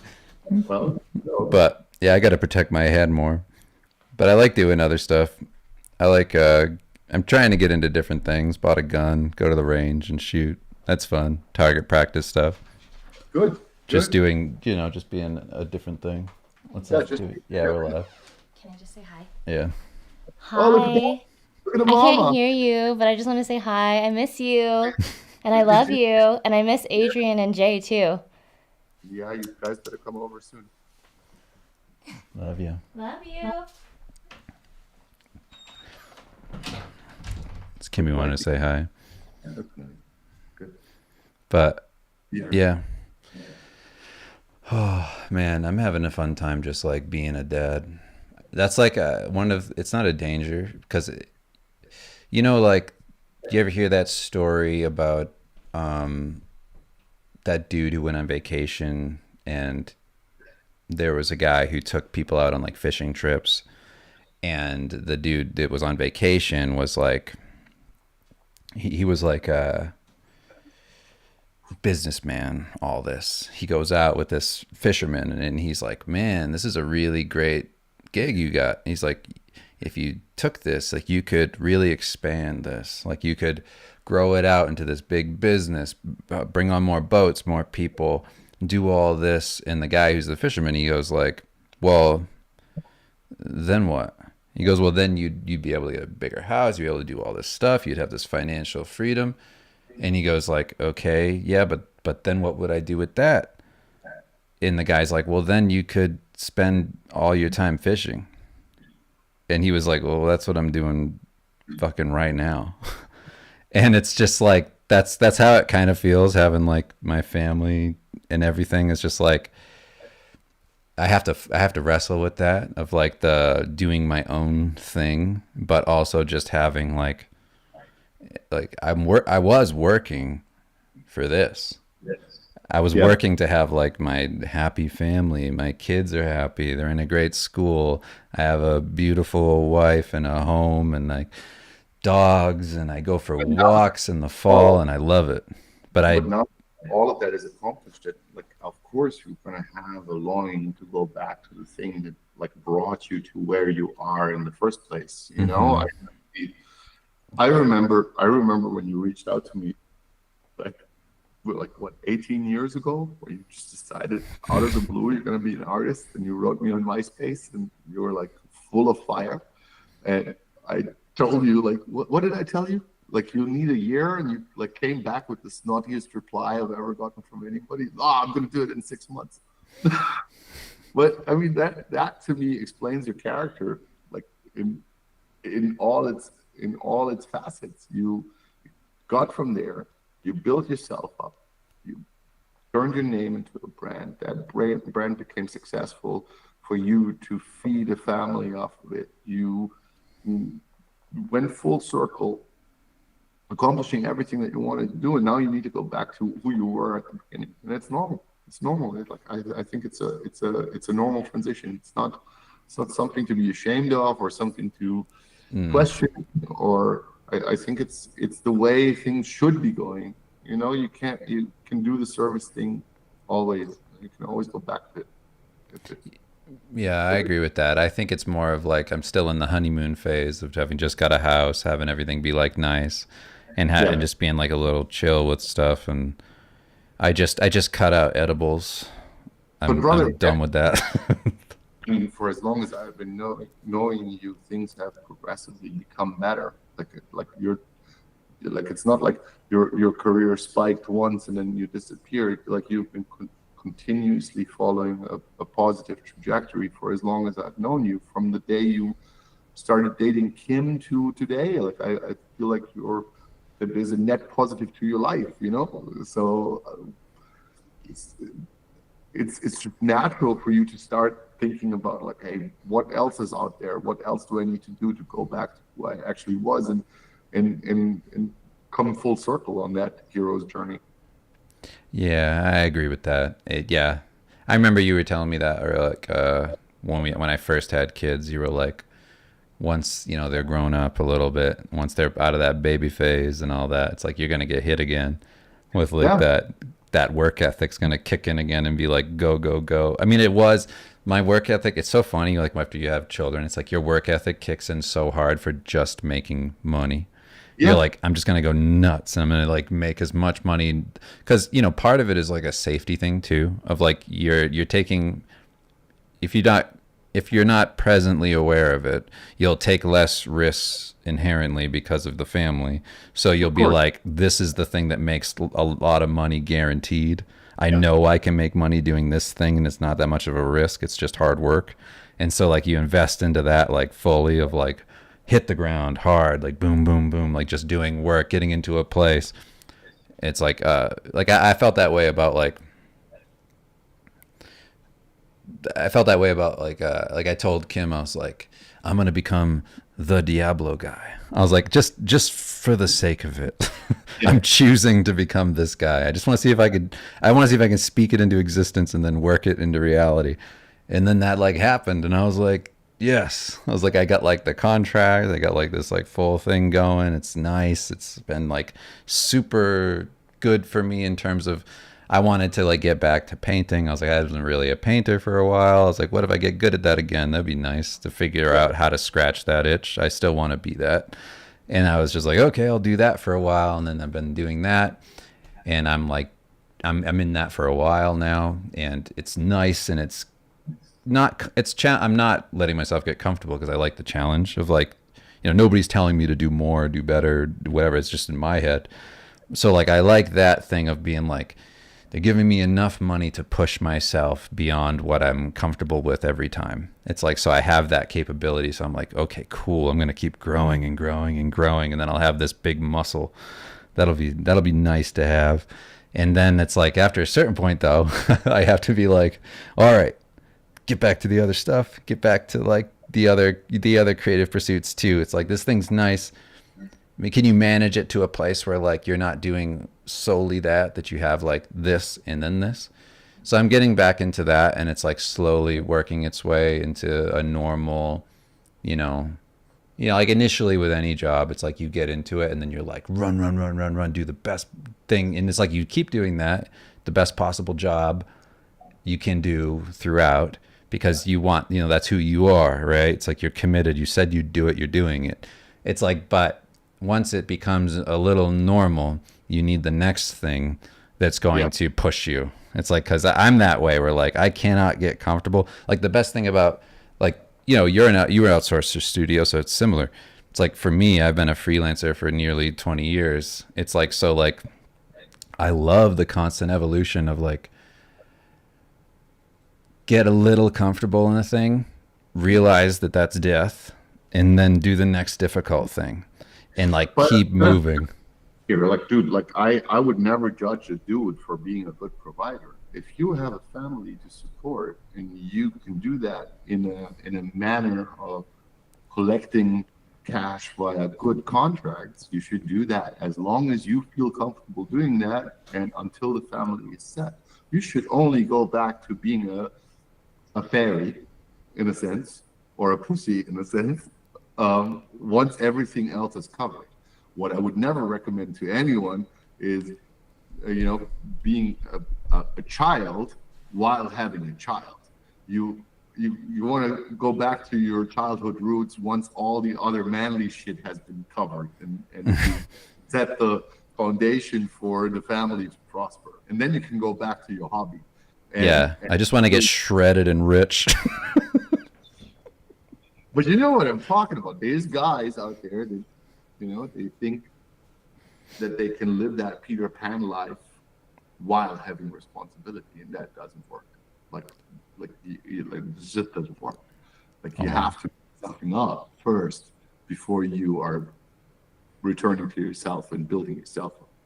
Yeah, I always think about that. Like I try and tell that to people who ask questions about like how to get started in art, and I'm like, ignore everybody who says the thing of like people who have like set rates on like what somebody in the beginning should be charging. I'm like, get that out of your head, like, because you're not those people that these rates are set for. You're like a loose cannon. You don't have your shit figured out yet. Like you may or may not do great, and you need to scale what you make based off of what people are willing to pay you, and then you constantly overachieve in every single job. It's like you never do just enough for somebody, because it's this crazy thought that like there's a difference between your client work and who you are too. It's like you can't be married to it in the sense that it defines you, but you can't be, if that's all you ever do in your work and you're like so committed to this thing, but you don't let yourself grow in these places because you're limiting yourself based off of an income and how much hours you should put in versus what they're paying you, then you will never grow beyond that position. You'll always stay in that same place. It's like you have to do more than what's expected of you every time if you ever hope to move on to something bigger and better. Right, and I just had I need to give her a shout out. I just had such an excellent experience with one of with one girl that we hired on board. Her name is Helen, and she has gone out of her way in like a period of just a month, she's been hired to do some blue sky exploration for the Orkan IP itself, gone out of her way to prove herself to be such an asset above and beyond call, really pushing the boundary and envelope of what a person can do in that set time frame, and staying completely humble along the way, even though she was a complete wild card for us to hire on board, because we've had no previous experience with her, and she comes from a completely different field. She's the epitome of what you just described. And then I've seen other examples, which I won't name, but I can compare to her because we worked with hundreds of artists over the years. And then you see the opposite also being true. You like dealing with people who overvalue themselves from the get-go and cannot even deliver the simplest thing that they're promising you to deliver, which is just a sketch that will excite you, that where you say, wow, this guy really at least had a good idea. The execution may be wrong, but like at least he has some fire in himself, like he's like thinking outside of the box. And so we're facing a generation that has grown up on internet knowledge, especially in the arts, that have grown up on like bad Gumroad tutorials that tell them what to charge, cheap teachers that have, basically incestuously cannibalized the industry and like taken advantage of all these young souls who want to break in, and have created a substrate for bad ideas to prosper. And bad ideas are like, I'm valuable or I'm worth this much money without having any reputation or anything to bank on. And they're flooding the market, and it's going to be a dog-eat world in a few years when there's literally no jobs left for anybody, and everybody thinks they're worth $1,000 a day. And that's that's just where it's headed. And it's terrifying. It's terrifying to watch, because you see it, like you see the people that are asking for more being the youngest with the least experience, and the ones that are the least humble are the ones that literally are just taking their first step into the industry, and that's really a bad sign.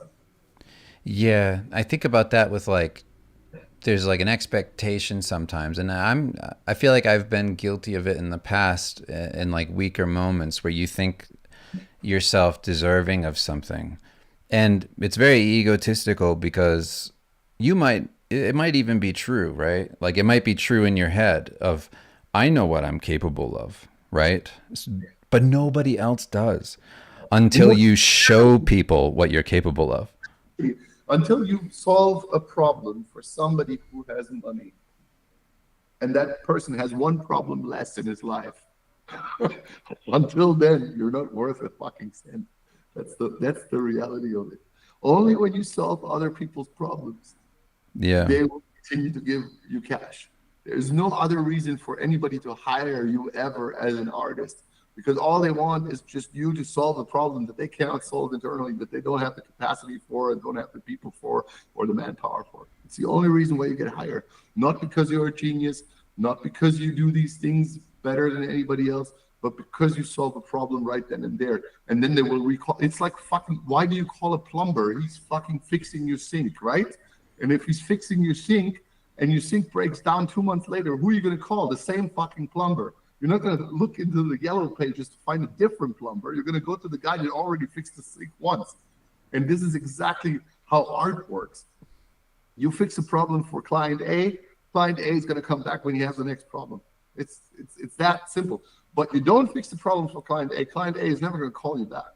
It's really, that's what it comes down to. That's the entire reality in the economics of art, especially in entertainment.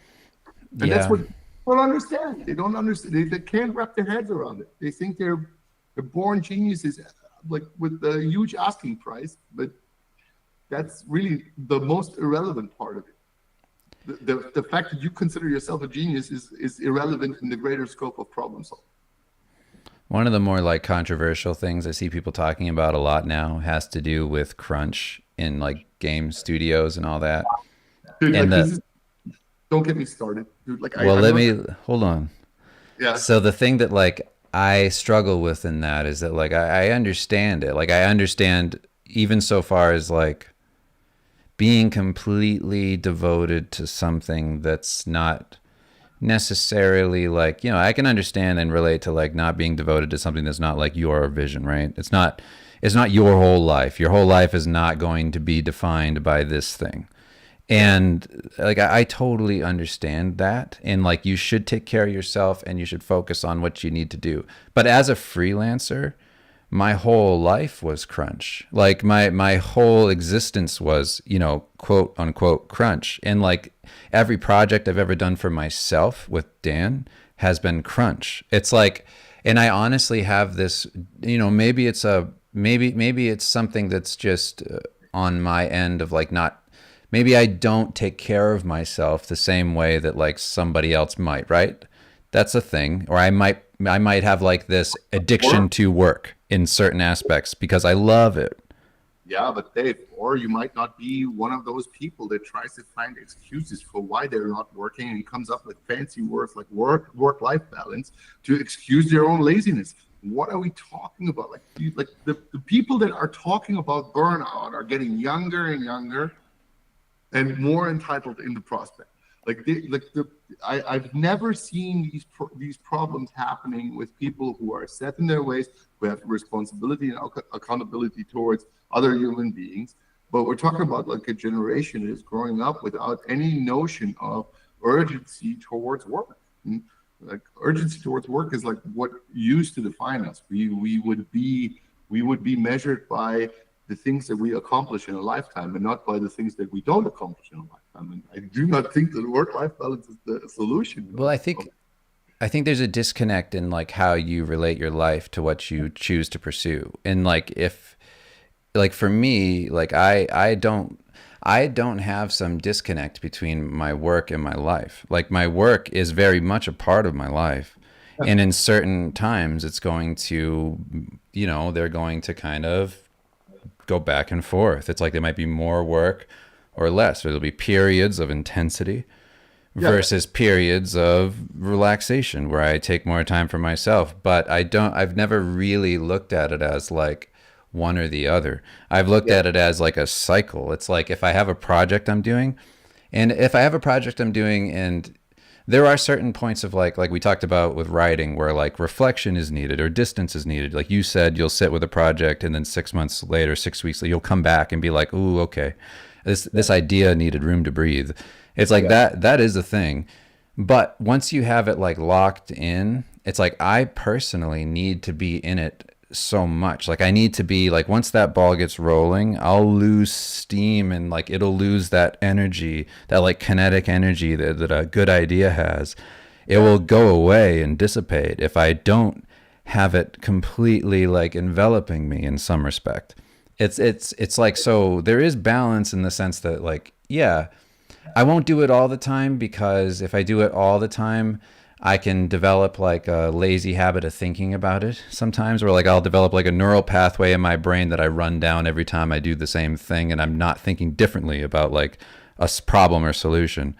But But yeah, I think the difference is that you're talking about the natural process of recovering from a stressful event, which is yeah, you put X amount of energy into like solving problem X, and then you need a certain time of recouping to reload the battery and then start the next challenge. What I'm talking about is the inability to accept challenges as part of your life and constantly creating room for consumption or for the avoidance of a challenge, and then packaging that up in some type of uh, um, nicely worded system in which you are being awarded for not overcommitting. This is I don't know, like I don't think life works like that. Like feels like a fish farm. Like it's not anything to grow by. Like if you want to have more time for yourself to do nothing, then you're like you're not using the time. Just for yeah. you to sit on I the think couch and it's I more. I do think it is like a it's a luxury to be able to say that, to be like the work-life balance. Because like if you have children, no part of you is like, where's my child and my life balance? It's like that's not a thing that happens because it doesn't exist when you have children. It's like you are committed to your children. And if you prioritize yourself over your children, then that's not necessarily great. Like you should take time to recover. You should be there and present and like at a higher level of energy, right? Like you need some balance, but more so than not, you are with the children. The children come first. And I feel like in that same respect, when it comes to like a project or something like that, it shares a similar quality of like, you need to be fully present and invested in this thing right now.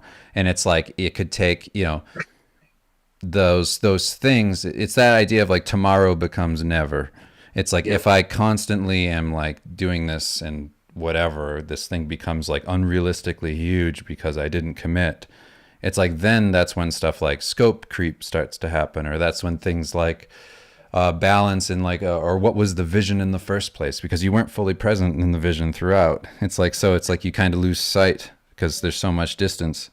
It's like that stuff starts to happen a lot. So it's like I have this like it's funny how like I understand what people are saying, but there's no, you're not going to meet like, and it's like an unfortunate truth, because when people ask of like, how did you get to where you are now? Or like, how could I study like you studied to become whatever you are? And I just tell them like, you got to commit like you're like, it's the only thing you do. Like you, like it's just the thing that you are. And if you want to become great at the level that like other people that you admire are great in that same field, those people committed everything to it because it was a big part and it was important to them. It's not like they committed and they hated it and I killed myself. It's like, no, you committed and you wanted to some respect because you had a vision. I, for example, never asked myself that question. How do I get to where I want to be? I just did it. Like I really don't know. Maybe you did the same, but like for me, that question never crossed my mind. I never entertained the idea that somebody else needs to tell me what to do with my life. I had situations at workshops where I would review portfolios, where I would like run into that particular question over and over again. People would come to me and they're like, what am I supposed to do with my life? Look at my pictures, tell me what to do, acknowledge me, give me like some purpose in life. And I'd be like, wait a minute, like you wouldn't come to me with 3 different girls and ask me which one you should marry. Like, why do you think I can figure out which particular style or type of art you need to do to become as successful as you want to be? Like, it makes no fucking sense. Like, you have the answers to figure out for yourself. I can only say if I like something or if I don't like something, if I think that you're, capturing the essence of what you're trying to say with that picture, but I can't tell you what to do with your career, nor can I inspire you to take your life serious. Yeah, I think when it comes to,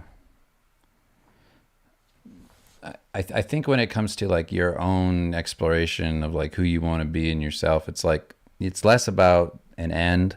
That's more the thing that I like. I can relate to what you're saying, and how I feel about it is like, I never thought about some finish line necessarily. I just wanted to keep it moving. And I wanted to constantly evolve, and like growth was more important to me than some super distinct goal. Like I'd have, in terms of my own progression, I'd have some goals that were kind of clear of like, I just want to do this type of work, this job.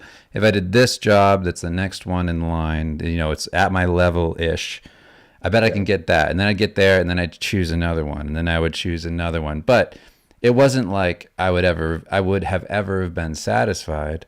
It was more or less just like, what's something that's fun to kind of reach.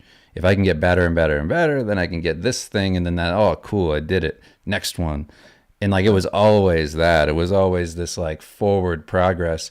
So I always, like, sometimes when I hear that question, it feels like I understand the impatience of it, but like, it feels like there's an end with that question. But to me, it's like I feel like the best people who do it, they never think about like, when will I get there? It's just like, I know I'll never get there, but it's not about the get there. It's about just doing and living and having the experience. That's why it should be mandatory for every artist to watch Rocky 1 You know, just get through the 12 rounds. You don't take the title home. You're still the fucking loser, but you made it through the 12 rounds. Like, they should make that mandatory, like, everywhere, not only with artists in schools as well. Like, I do think that movie carries an honesty that is completely forgotten nowadays. You know, like, you really need to drill that back into people's heads, that the struggle is part of the fucking game, and you don't go home as the winner, but you go home as the loser who made it through the 12 rounds, and that is honorable in and of itself. Yeah. Yeah, I think like if you look at your heroes, like people that you would aspire to be like, I've never seen a hero of mine who does any creative pursuit who took it easy, or not necessarily, not like they never slowed down, but just that they were never like uncommitted. It's like they were always just locked in, and they were always making things. They're prolific. They're challenging themselves. They're doing new things. They're bringing something interesting to the table. And like that type of thing is what I admire the most. So when I see the thing of like I honestly think the perspective of being a freelancer helps quite a bit, because I can totally understand getting comfortable in a studio environment and just being like a little bit burnt out, maybe is a good word for like creatively how you might feel in that type of position of like, I'm just doing the same sort of thing. And like I don't feel like there's real clear progress. And sometimes if you're working on a game for 5 years, you just kind of feel like, it's the same old. Kind of preposterous to think like that. I mean, like, people are paying you for your fucking hobby, dude. Like, it's the best type of life that you will ever live. Like, there is never gonna be a time where you can do that again in the same and get paid the same money. Like, it's just not gonna happen. Like, it's for sure. It's absolutely something that should be like appreciated down to the very core. I'm coming to work and I get to draw, and somebody likes it, and somebody gives me money for it. But How fucked is that? Like, it's fucked. But you can say that about every aspect of people's lives. Like, people are going to be depressed or run down having a beautiful life. Like, there are people who, on paper have everything. And like some of like the most depressed people you'll ever meet are like rich people, where you're like, oh, they've isolated themselves. Not even questioning that, but I do think that is part of our reality, that we are not capable of appreciating what we have and how great it actually is. All I'm trying to raise attention to is that it is good, it is beneficial, and it is outstanding that we live in a reality where someone with a skill or a talent can step up and have a good salary and a good life, being in a secure job, and going to a studio, and then complain on the internet how burnt out he is. Like, how fucking nuts is that? Like, I don't think we've ever been this far as a civilization that we have this opportunity. So a little more humility would do good in a sense. Absolutely. And that's what I meant by like I think that's why freelance has helped me a lot, is because I come in and out all the time of all these different places, and like having all new fresh experiences all the time, and being a part of different teams, and like and seeing different people's perspectives, even like of the teams. I get to see like senior people that have been there a while, and like sometimes you hear in their voice they're like tired of it, and for me, I find it exciting to like, it's new to me, so I get to bring in energy. I'm like, here I am, like, let's talk about this stuff, like, let's get crazy. To beat the entire competition that is out there to get your job as well at the same time, which is partly keeping you sharp and keeping you on target, and keeping you responsible towards the job. But it keeps me like appreciative of what I have, and I honestly feel like having like experience, like, it's hard to feel like the grass is greener if you've been in all the different positions. Because then you're like, ooh, none of that matters. You're like, okay, there's not like a game director spot where you're gonna, it's that thing of like, it's not about external fulfillment necessarily. It's like if you feel that way, like there's always something better out there. It's less about the thing, something in the future, and more about you and your own personal development. It's like, so I like that because it's like I've got to do, like, I made toys, I made games, I was worked on like movies and shows, and I've been in like concept art positions and lead positions and whatever. It's like you name it, marketing art, Yeah. clothing design. It's like you do everything and anything, and then you just go like, kind of come back to when you're a child, and you're like, why did I start? Like, what was it? Because I was, when I was a child and I drew all day, all summer, I wasn't worried about getting burnt out. I wasn't worrying about like scope creep. I wasn't worrying about anything. I was just like focused on what brings me joy in this, like what makes me excited to do this. Like, oh, I have all these ideas, there's so many things I'd like to pursue. And getting off of like, you made the good decision of like getting off of social media and breaking bad habits that way. It's like, and I've been better about that. And I can feel it, and like coming away from that, and kind of getting back to like, I don't take in a lot of art. I don't like look at other people. I'm not really like eating entertainment up. It gets me back to a place of just a little bit more freedom for who I am, and like appreciation for the skill that I've amassed and my ability to then create something. Like I look back at like years of focusing on like fundamental education and thinking of like all these things that just build up your actual ability to produce and your skill set in a very, a very academic sense. It's like, so I've done that and I built that up and I had some understanding. I'll never be perfect at that, but that's the thing that I've realized, is that it doesn't matter. It's like you spend a lot of time in this idea, some pursuits of this idea that's kind of abstract in the future that maybe might happen. I might achieve this thing that I don't know about. But There you are.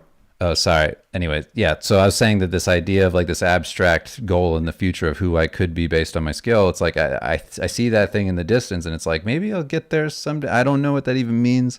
And then instead of focusing on that, it's like, just make the things that you dreamed of. Just focus on stuff that brings you energy, gets you excited. It's like doing something for me, like why I even got started in the first place, what drew me to art as a child. It's like if I can find that again, and I honestly feel like kind of shutting everything else off, all the distraction has been like majorly beneficial for that. It's like that's kind of the thing that I've circled back to, is like nobody's ever going to give me that. Nobody's ever going to like fulfill that thing. I've gone through the observation of realizing that there's two types of people, and the one is a very consumer-oriented type, and the other one is a very creator-oriented type. And I always felt like I'm more on the creator-oriented spectrum, because I rarely consume anything. I don't. I really. I'm such creature of habit. Like I have my favorite movies and I rewatch them all over instead of looking at something new. I listen to the same music for 30 years already. I go to the same bar. I go to the same restaurant. Like I literally, like I have like these very specific decisions that I make where I'm like, I don't need all this other stuff. Like with all the money that I made, I barely own clothes. I like buy new clothes when they're completely falling apart. Like I run around with like the six same shirts until like they're all completely worn out and have holes, and then I buy a new round of six shirts and wear those. So I'm from a personality standpoint, I'm just not a consumer, and I do think we live in a society that forces consumption onto us. And it gives the idea that even more consumption will lead to some type of happiness or some type of better inspiration, which is not really the case. Because what brought me personally, and I don't know, maybe it's the same for you, to art in the first place, was the fact that there was nothing else to consume. Like I had no outside input. I only had the fucking blank piece of paper that needed to be filled. And then it was another blank piece of paper that needed to be filled. And like after a whole summer, it would be hundreds of pieces of blank paper that I filled. And this is where I feel I want to come back to. I want to have that same energy that I had as a kid, where I did not need that outside input to be creative, to consistently create. I did not need to consume anything for that. I mean, outside of sleep and food, but I didn't need to consume anything extra for me wanting to produce stuff. And when you reach that point, I feel then you're back to where you really were as a child, and you understand that real creative drive that you had as an infant, and can tap into that and make that, you know, like the fuel that drives you through your present day. Yeah, I see that. There's a thing that comedians talk about a lot, which I can relate to this, where they say that they don't watch other comedians perform because in some way, whether they like it or not, they may accidentally borrow or steal a joke from them. Yeah. And like I think about that with entertainment, because if you take in so much stuff, it's the same thing I was saying about Hayao Miyazaki, about how like there's too many fans of anime coming in and working on it, where you don't end up bringing anything new to the table because that's what you just solely consume. And we live in a world where like so much about everything is just consumption of all of these entertainment things, and it's just like we fill all our time with, you know, like video games have exploded. Everybody plays video games now. It's like everybody watches the movies, everybody watches the shows, everybody. So it's like that. So then you see like the trend of a particular type of storytelling is regurgitated over and over.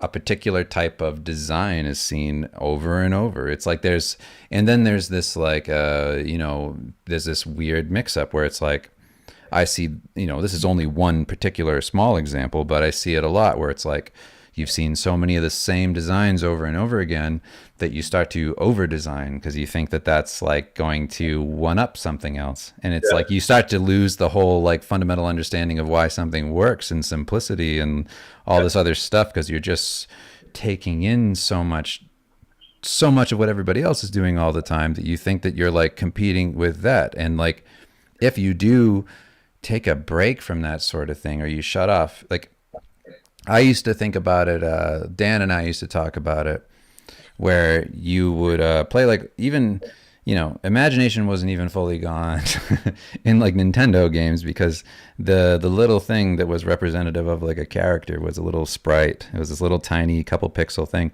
Your imagination was still doing most of the heavy lifting. Absolutely. With a lot of that stuff. In the same way that like you read a book, you're doing a lot of heavy lifting in your head. You're working that muscle, you're creating those things for yourself. But when everything is perfectly represented for you at all times, and like it's a lot of creative hand holding in some sense, and then you end up kind of doing what everybody else is doing, as opposed to something that's solely your interpretation of a thing, because there's so many interpretations of that precise thing, which kind of goes back to your idea of like coming into a genre you're not a fan of and bringing your own thing to it, because you don't have some pre-established idea of what exactly it's going to look like and behave like and how the story's going to go. Yeah, I think about that all the time as far as design, and that's like one of the big benefits I feel that I have of turning off social media and turning off a lot of the like fantasy, you know, like I don't watch fantasy stuff either, really. It's like, unless something's really funny or something like that, it has like another aspect to it that I like. But like other than that, I don't really take in too much. And yeah, it's weird how it leaks into other stuff like, creatively. I really, I mean, it's as I mentioned, I do think less consumption is what we need as a society and as artists. We need to soak up less information and rely on who we were when we started out doing all this crap, because it's already there in us, and it's probably more valuable and stronger enough to expose yourself to it undiluted than to dilute it with a million other experiences and influences. And I feel I'm in a happier spot not being exposed to what's happening on Instagram nonstop or on Facebook or on Twitter. I just feel like there's less information for me to deter me from my own path and from my own decision making, and absolutely less second guessing, which is like part of what social media does to you. You just keep on second guessing yourself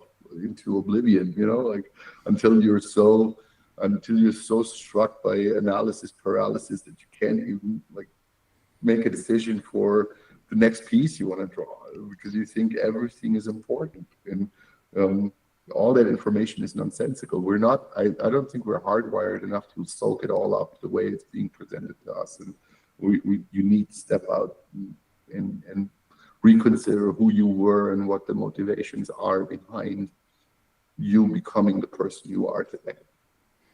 Yeah, I think about like my wife and I are doing this thing where we, instead of looking up an answer to questions the kids have, it's like we just sit with it. Like we don't look it up on the phone to be like, you know, because if you do that enough, like it's nice to have this little thing that can answer all your questions for you, but that leads to lazy habits of thinking. And I don't want to outsource my critical thinking to the phone. And in the same sense that I don't want to outsource my imagination to all of these other things. Yeah. It's like it's what it feels like.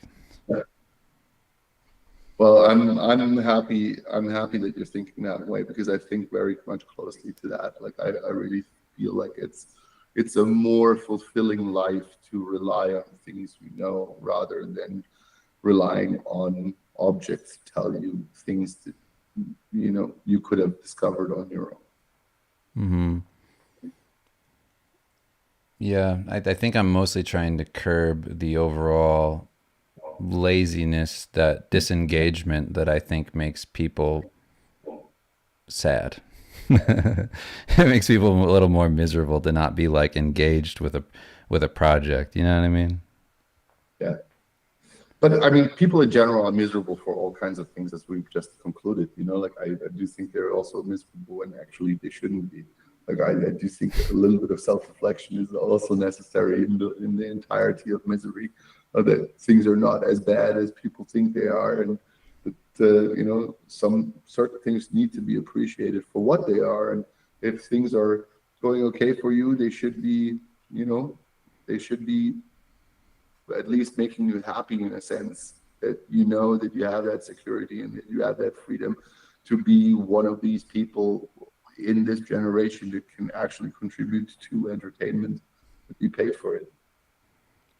Yeah, it's funny to take something that's so integral to humanity, like storytelling and creation, and turn it into this derivative thing that's like continual. Not that it hasn't always been somewhat derivative, but I'm saying that like commercialize it to the point where there's just like a bit by bit step process of like, how do you make a thing? It's like very silly. Yeah, it's that is a silly part. The corporatization of stories and storytelling is stupid. Like, but I think we agree on that fundamentally. Like I'm not a fan of what a corporation does to a story or a property ever. I do think it can only turn bad, and it needs the vision of an artist or a single individual or a group of like-minded individuals to keep the property honest, or the idea honest, and to really create value. The things that I've read in my life and appreciated the most were the visionary things created by like a single people or you know, a duo of two or three artists, two artists and maybe a trio of three artists that band together and create something that is truly unique, because everybody has their voice being taken care of, and it's not a commercialized product that is spoon-fed into you know, a pre-existing audience via, you know, cookie cutter schematics. Yeah. Is there anything you wanted to ask me about my body or anything like that? About anything I miss? Yeah, I mean, like I miss your size. Your size has always been the most impressive part about you. Like the you know, the physical Dave Raposa, when you enter a room and you make everybody look small. That's like really the highlight of my day. Like people have no idea how. That's so stupid. Thank you. That's not stupid. It's like pure appreciation. I love you. I love you too. We've been going for 2.5 hours, man. Like I need to pee like a horse. Yeah, we can end it. I love you though. I love you too. It's great seeing your blue eyes. Thank you. It was great seeing your dark eyes. I could swim around in that bleak pool. Get lost in the shadow there. Fucking, black holes. What can you do? Black beady eyes. No reflection in. Yeah. You give kisses to your wife and your kids. Yeah. And I see you in the office soon. Next year. Yeah. You hang out with us. I get to hold you again. Get to spend time. Get to have a drink with you. Yeah. I'm gonna hang out with my son. He's gonna take you out for drinks. No, I love it. All right. Well, thank you. Thanks everybody for hanging out with us. Thank you, everybody, for coming in. Thanks for listening to our, old grandpa talk. I know. I feel old saying all that stuff. Yeah. What happens, once you take on the mantle of the dead, it all goes downhill from there. And you become this grumpy, unsexy fucking human being that sits around and like spreads wisdom. Speak for yourself, man. All right.